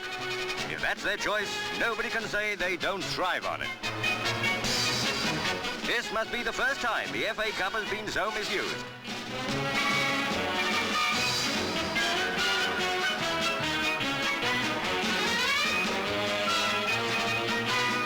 Save some for the club, Cat. For the first time in nearly 20 years, the FA Cup final went into extra time and looked destined for a replay for the first time in the Wembley era, till Ian St John proved the match winner. The soccer war of the Roses, Leeds versus Liverpool. The two teams making the traditional Wembley entrance.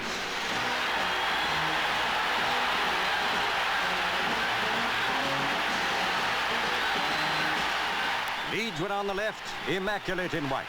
Pipped for the league championship on goal average, the Yorkshire Stars were out to win the greatest of all English sporting trophies, the FA Cup. And so were Liverpool. In control was referee Bill Clements, one of the best in the game. Liverpool kicked off. There were hopes of a vintage final deserving the patronage of the Queen and Duke. Liverpool attacked. Collins dispossessed Hunter and then barged into Byrne. It was a foul, earning Collins a reprimand.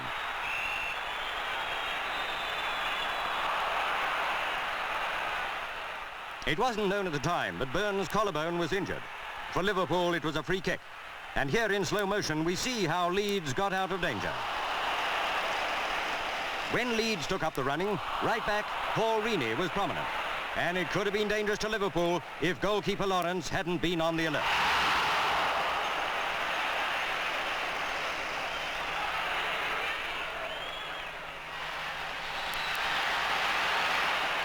Leeds were full of pep at this stage, taking every chance to menace the Liverpool defence. A rock-like defence matching brawn with vigour.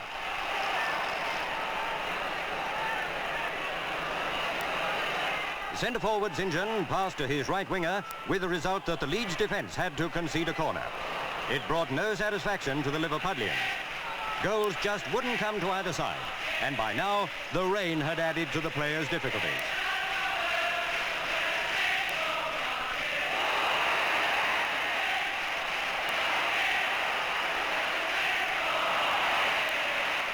A good shot by outside left Thompson fared no better than any others. Leeds goalkeeper Sprake was quite safe. So both goals were intact when half-time brought on the Marines. Liverpool fans would have preferred the Beatles, but that would have been taking sides.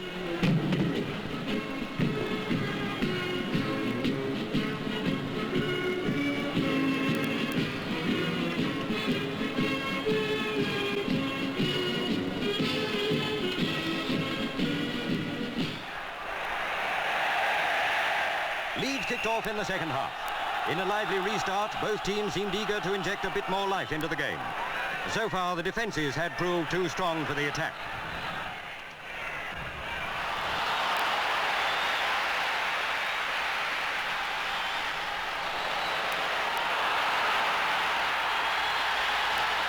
One hero on the Leeds side was their 20-year-old Welsh international goalkeeper, Gary Sprake.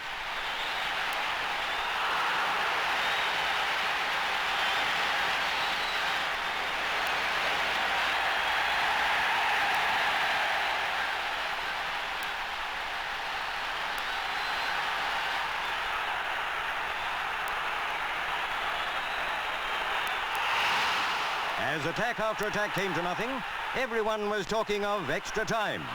Even the Duke, due at Windsor for polo at 6 o'clock. Liverpool inside right, Roger Hunt made a move, cleverly anticipated by Sprake.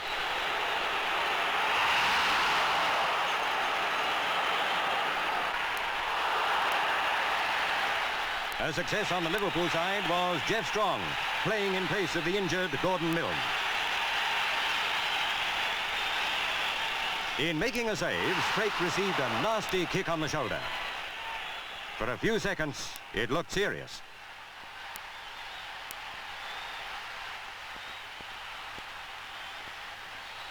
Fortunately, the goalkeeper was soon back on his feet, and when the shot came from St. John, Sprake dealt with it safely. So they had to play extra time after all. 22 very tired players on a heavy pitch. And now it was all Liverpool. First blood of the match went to Roger Hunt.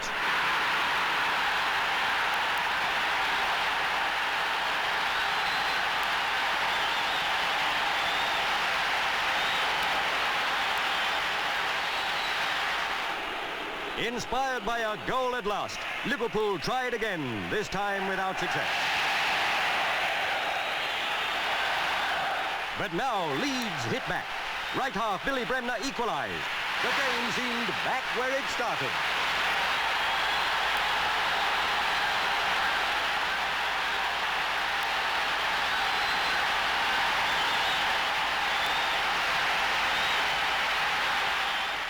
The second period of extra time, and how everybody at Wembley hoped and prayed for a goal.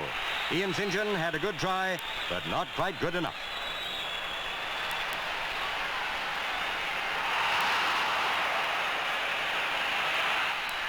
Liverpool were lasting better than their opponents. St. John made no mistake this time.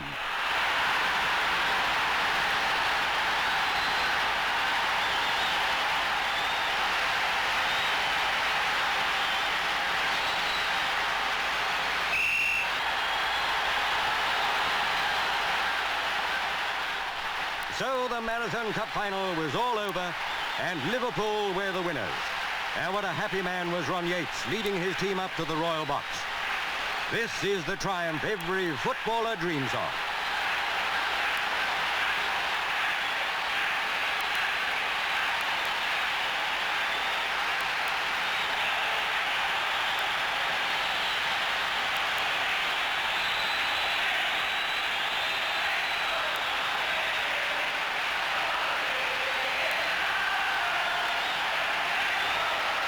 To reach Wembley, they'd beaten West Brom, Stockport, Bolton, Leicester and Chelsea. And now the cup was theirs to take home and make the Mersey beat as it's never done before. Not all Liverpudlians got to Wembley, but the whole town turned out to welcome the cup winners home to Liverpool. There's simply no way nowadays of keeping this huge Merseyside city out of the headlines. This is the first time the team bearing Liverpool's own name has won the most coveted trophy in sport, and the population wasn't allowing anybody to forget. Out of Lime Street Station came Ron Yates and his jubilant teammates. The skipper carried the cup. They went up for the cup. Liverpool never had any doubt that they'd bring it back. Heaven knows how many thousands cheered their heroes along the route to the town hall.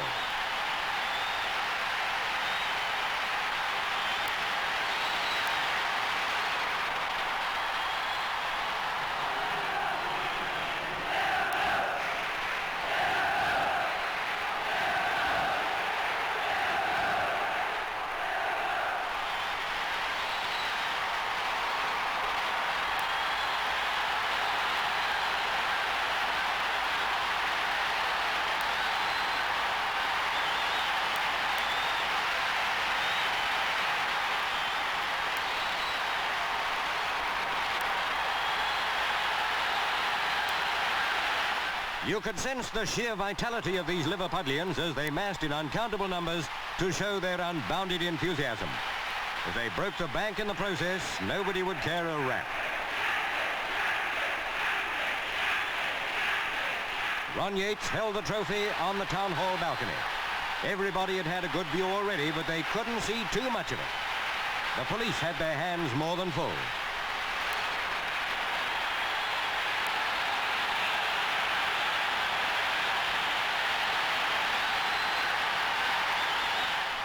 Minor casualties were inevitable in that tremendous crush. Most of them were cases of fainting. More than 600 people had to receive treatment.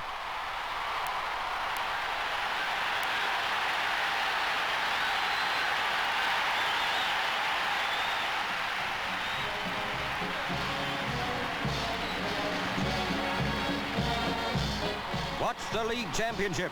What's an international medal compared with this? There's only one FA Cup. Until this time next year, it belongs to Liverpool.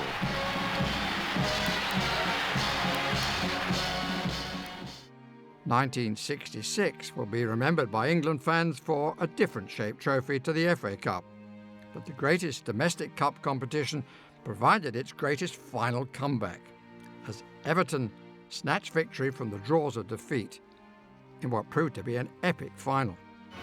In English football, nothing compares with this Wembley festival climaxing the season, the Cup Final. The superb stadium, capacity filled with 100,000 fans up for the Cup. This occasion has everything. But what of the atmosphere behind the scenes? Pathé made newsreel history by filming inside the dressing rooms before the match. These Everton men, tense, strung up, nervous, only 90 minutes away from victory or defeat. These men are so close to realizing every player's ambition, a Cup winner's medal. Are they going to win?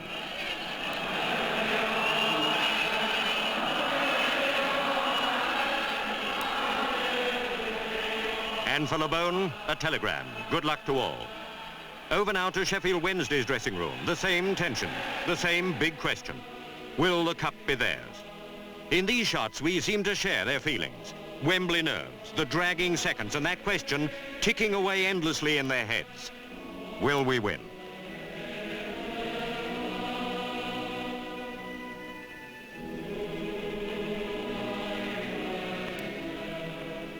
Ron Springett, an England goalkeeper, knowing he has to be on England form out there. And Wednesday's manager, Alan Brown. Has he picked the right team? He'll soon know. Another dressing room for the referee and the linesman. A few seconds and the man in charge, Jack Taylor of Wolverhampton, will join the procession onto the fateful arena.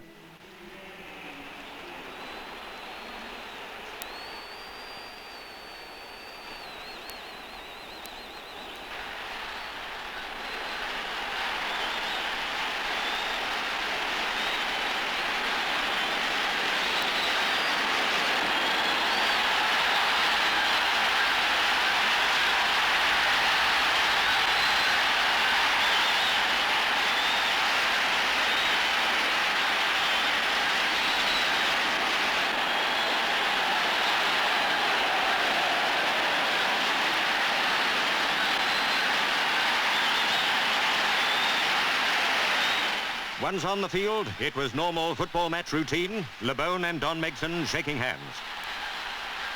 Megson spins the coin, Brian LeBone to call. His guess wasn't correct, so what little advantage came of winning the toss went to Sheffield Wednesday. Everton kicked off, Sheffield in white.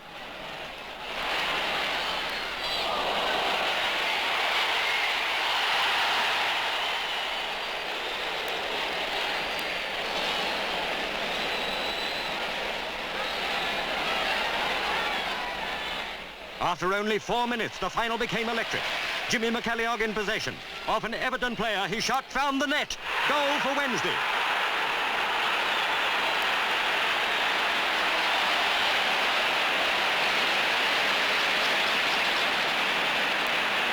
Up to Everton now to show that players of their calibre aren't unsettled by conceding an early goal.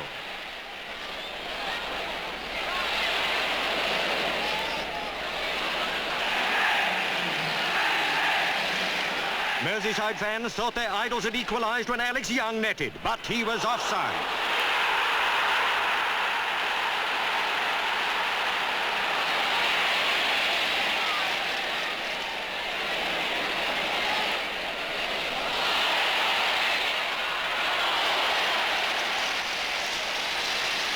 Another Everton attack might have brought a goal, but for good work by Ron Springett.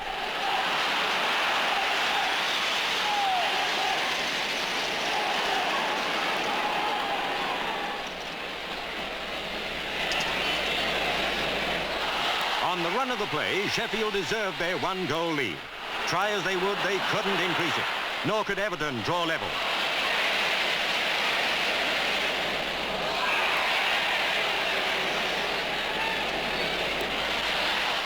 In high spirits, Wednesday continued through the dying seconds of the first half, still ahead by 1 goal.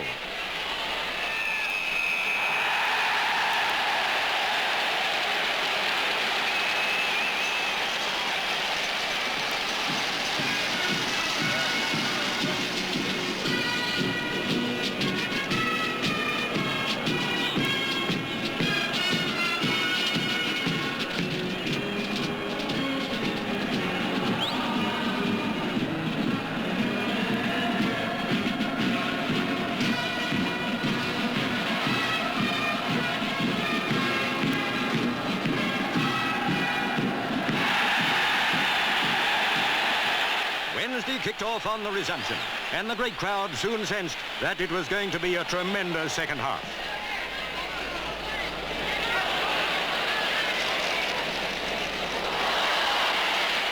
In brilliant form, Springett dealt with that one.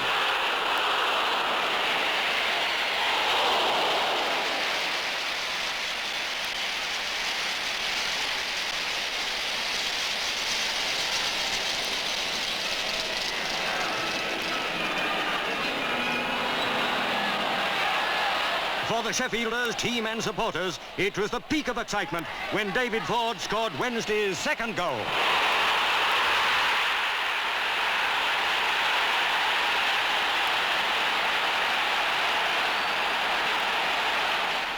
To be trailing by 2 goals in the second half is a most uncomfortable position in a cup final. It would have been understandable if Everton had wilted at this stage. They did exactly the opposite. From now on, they were a team inspired. Mike Trebilcock beat Springett with a fine shot.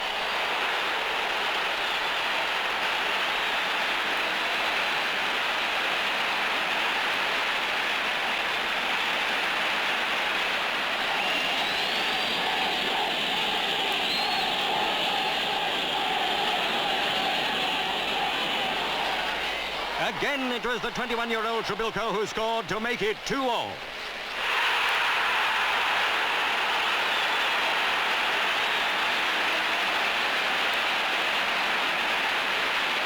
Not even a cup final can prevent the Goodison Park spirit invading Wembley.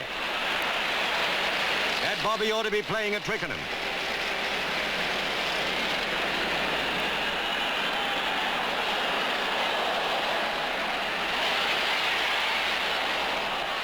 It was the sort of final the fans dream about, but don't often see. Goals in plenty, and the most dramatic second half seen for years.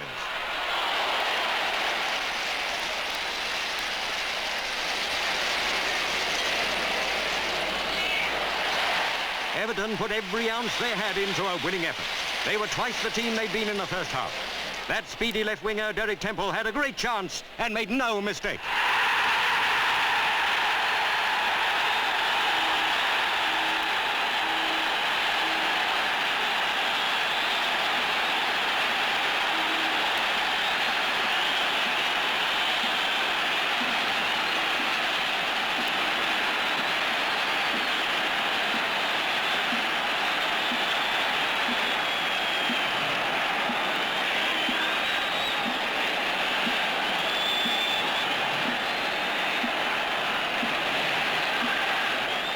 What a dramatic change had come over this astonishing game. Sheffield were now a goal in arrears. There seemed to be nothing they could do about it.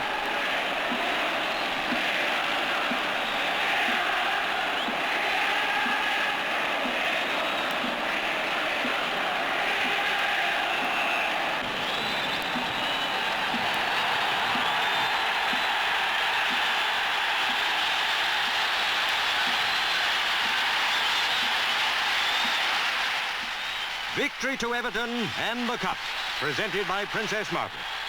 What more fitting now than the roar of Wembley to end this day?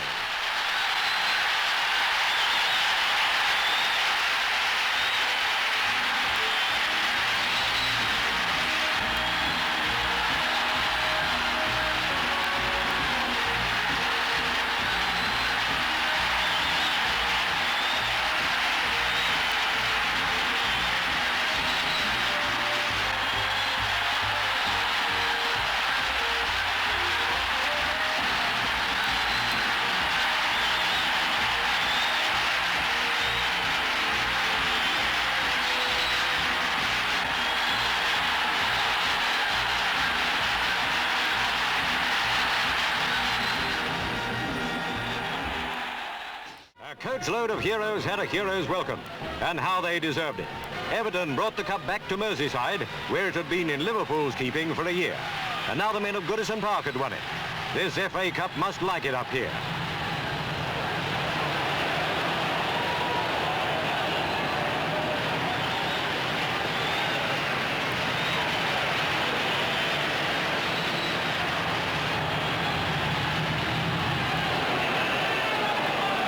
The 10-mile route from Allerton Station into Liverpool was lined by more than 100,000 admirers.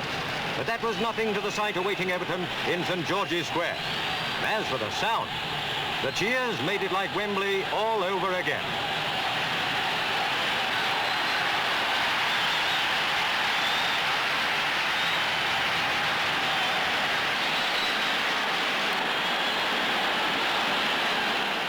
Onto the steps of St George's Hall, the players brought the cup. There are cups galore in soccer these days, but they are mentioned by their name: World Cup, European Cup, and so on. Only this one, the most coveted trophy in the whole of sport, is known as the Cup. On such a day, no wonder a bus stand collapsed under the weight of people. And here was the Lord Mayor with enough champagne to satisfy everybody who felt thirsty.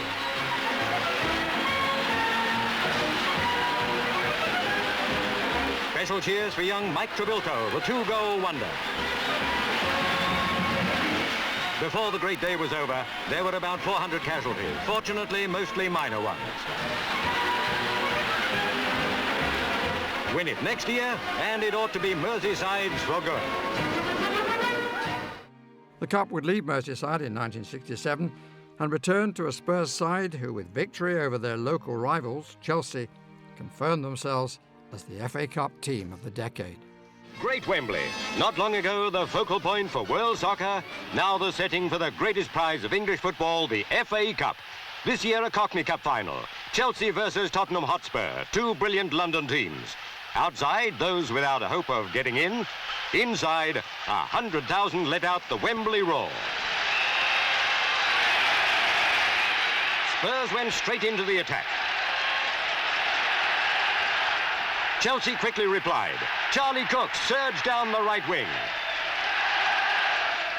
Into the middle, but the safe hands of Jennings collected easily. Now it was the turn of Tottenham wonderboy Greaves. Gilzean was with him. It spelt danger for Chelsea.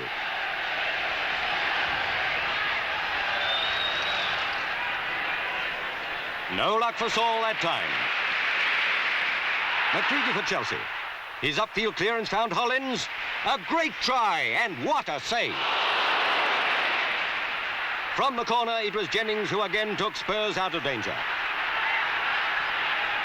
Both teams are playing steady football, often with flashes of brilliance. Far better than many critics had predicted. Notable for Chelsea was Cook. He rattled Jennings with that one. But Spurs had the edge. Mullery's shot hit a defender. Robertson was perfect for the rebound.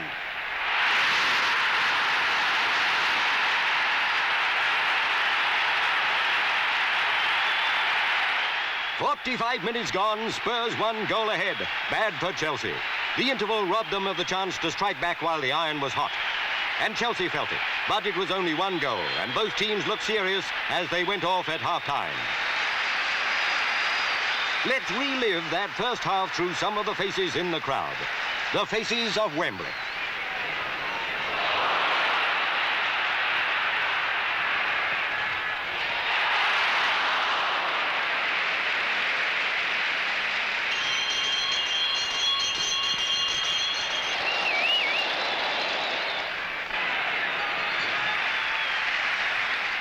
As the second half began, Robertson's goal had its effect on both teams.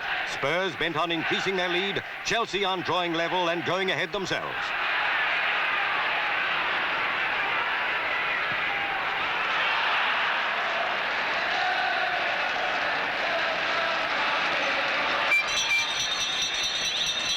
Chelsea had a more determined look about them now than just before the interval.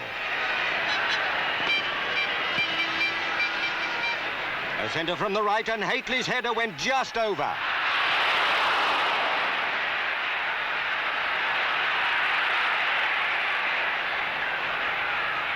The least experienced man in the Tottenham side, young Joe Kinnear, played like a man inspired. His shot here deflected for a corner. Greaves took the kick, only for Chelsea to turn danger into attack.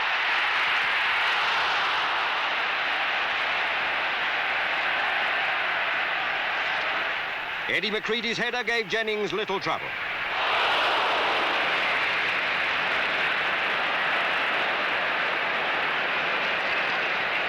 Again, and decisively as it turned out, the sheer class of Tottenham Hotspur showed itself.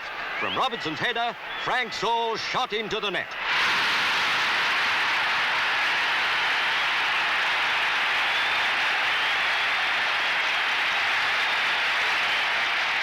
It might have been another for Spurs, but Greaves' shot was brilliantly saved.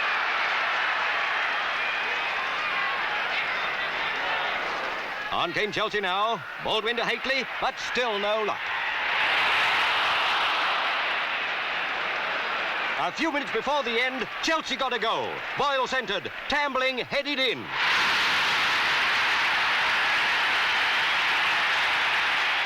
But for Chelsea, time had run out. They failed to get the equaliser. Spurs 2, Chelsea 1 at the final whistle.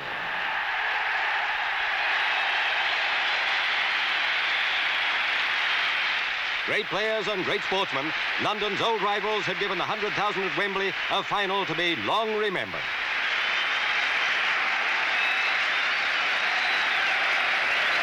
Cup winners' medals were waiting up there for Tottenham Hotspur. And once again, the last hurdle had proved too much for Chelsea.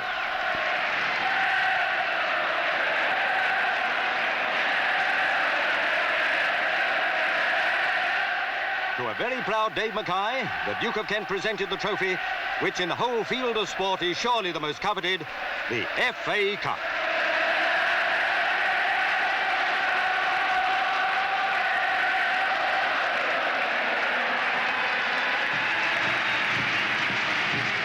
Dave Mackay was in Spurs' cup-winning team in 61, again in 62, and here he was for the third time, and that despite a twice broken leg.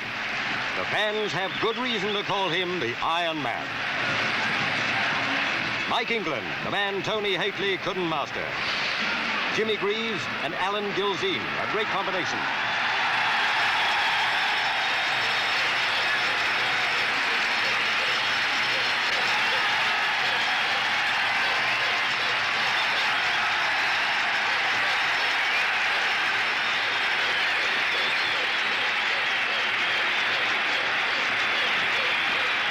Chelsea's year is bound to come before long. Jimmy Greaves, left out of the World Cup, now back on top of the world. Joe Kinnear and Jim Robertson.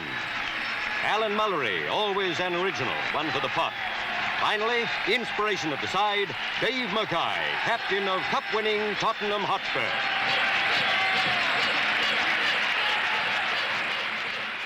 Everton would be back in 1968.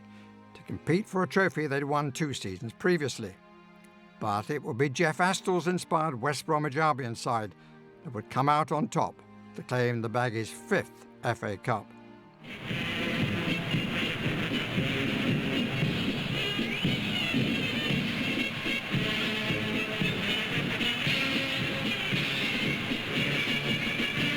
This was what it was all about, a gleaming magic trophy waiting to be collected. At this stage, the big question was whose colours would garland the cup when it was all over. The scene was set for part 2 of the battle to commence. Albion kicked off. Everton had shown the most promise and class, but the Midlanders were able to clamp down and block their moves. Now it was Albion's turn to pressure their opponents. But though play swung from end to end, promising moves petered out in both goal areas. Everton on the attack, another raid that failed. Williams clear. A soggy, slippery pitch wasn't helping anyone's style, but there were moments. Osborne was in great form and having plenty to do. The minutes were ticking away, but still no goals. Albion came pretty close to scoring.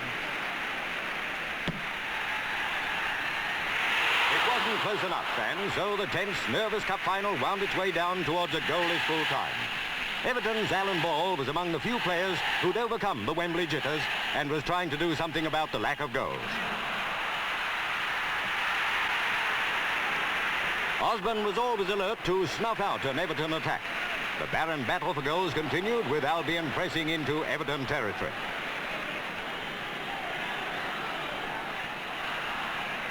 West hadn't been overtaxed in the Everton goal, but did his stuff when called on.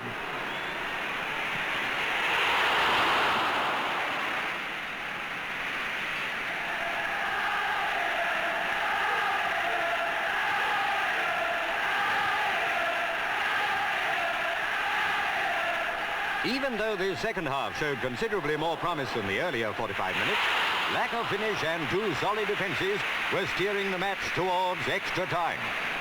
Hope wasn't pleased with the prospect of 30 minutes more on the tiring Wembley turf.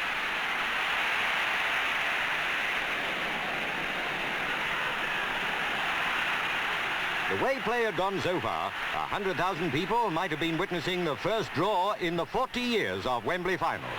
It was full time. Into extra time, Everton kicked off. 22 tired men desperate for a winning goal. Albion coming away, a promising raid. Astle banged one in, hit the rebound, goal!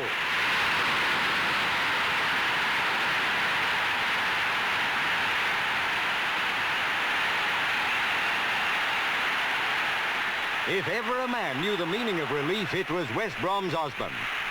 3 minutes into extra time and Albion were ahead and fired with the spirit that a cup final lead brings to even the most tired team.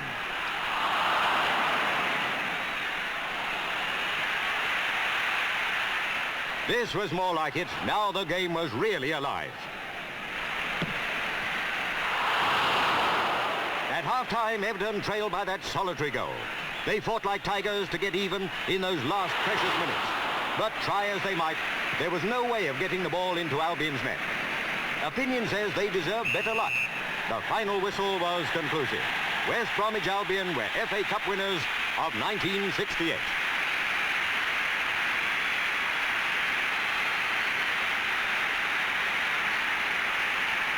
The Everton boys felt bad. Theirs was disappointment.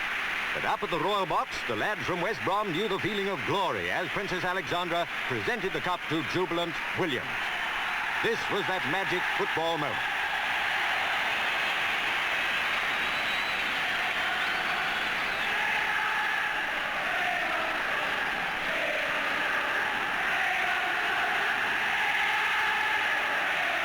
In every game, there are winners and losers. The FA Cup final is the ultimate contest between two champion teams who have fought their way round by round to win a place at Wembley. On this day, defeat is a very bitter pill. Success is the sweetest it can ever be. Manchester City would round off the decade in what would be the golden age for the club. Already the defending league champions, they would go on to lift the European Cup Winners' Cup and 2 League Cups. Down south at Wembley, Cup fever ran high too as Leicester and Manchester City made their appearance in the vast arena for the match which would decide who would capture the glory and that hard-to-get trophy, the FA Cup. Joe Mercer's lads were hot favourites, but there are no sure things in a cup final, and every one of the 100,000 in the stadium knew it. The first victory of the day went to Book, Manchester skipper, who won the toss. Incidentally, they used a new 50-pence piece. Up in the Royal Box, King Hussein settled down, so too did Princess Anne. It was her first cup final, a match which Leicester set in motion with a spirited attack. They'd played in 3 previous finals, but had never been the victors. Well, here was another chance for them. Fern got it. These were the early moments of sparring, probing defence, testing for weaknesses, hoping for an early goal.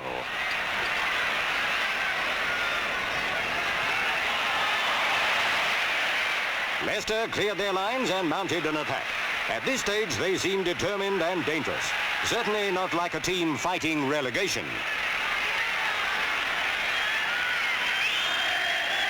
Lockhead slid the ball to Clark, who smashed it goalwards. Dowd made it a do-or-die save, giving away a corner. That was a close one. The Leicester lads were certainly having a go, unfortunately with little effect on the opposition.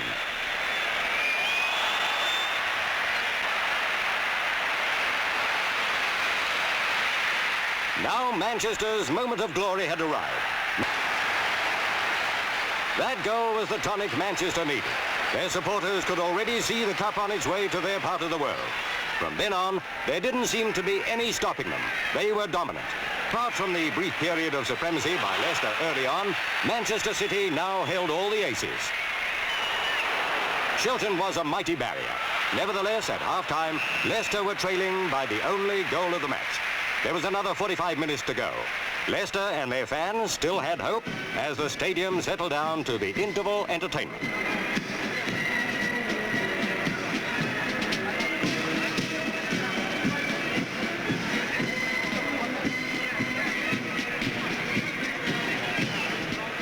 to business.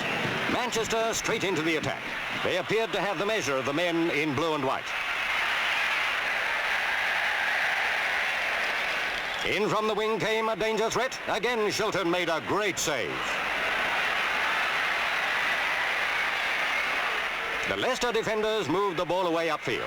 Manchester were concentrating on attack. With speed, Leicester could have caught them napping and broken through. But their attacks were far too casual and certainly lacking in zest, though they worried Manchester from time to time. With their slender lead, the Mancunians couldn't afford to relax.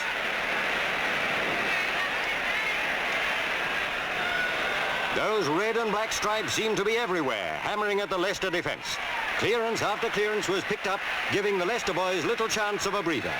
Manchester were playing thinking, constructive football.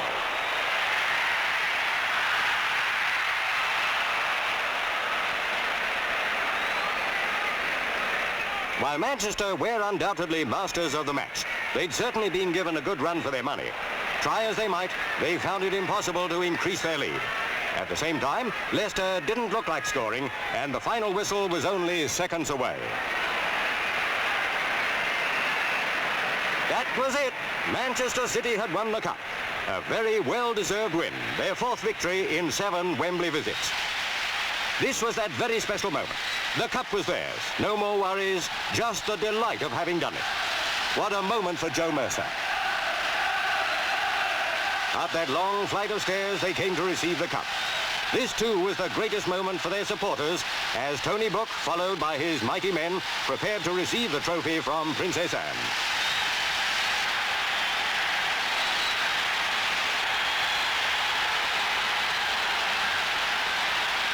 The Manchester fans roared themselves hoarse. The sporting Leicester supporters also showed their appreciation of a fine win by Joe Mercer's grand team. His was a smile to remember as the team he'd nurtured and groomed set out on their lap of honor.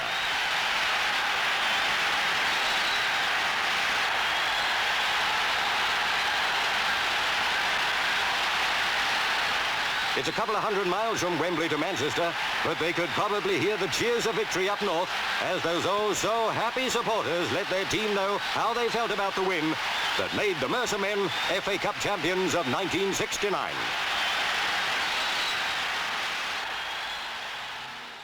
The 1969 final was the last to be covered by British Pathé cameras and brought to a close 50 years of coverage by one of the oldest media companies in the world of the oldest cup competition in the world. Pathé cameras had captured some of the most endearing and memorable moments of this grand old tournament and given a wonderful insight into the game through the years. For many, this was the golden age of football. The calendar says it's Cup Final Day, so once again Wembley Stadium opens its gates to 100,000 fans for the highlight of the year's soccer season. The experts are calling Wolverhampton Wanderers this year's wonder team. 11 men come back to Blackpool to one of the greatest welcomes ever accorded a football team. And Lofthouse runs in for a lightning goal.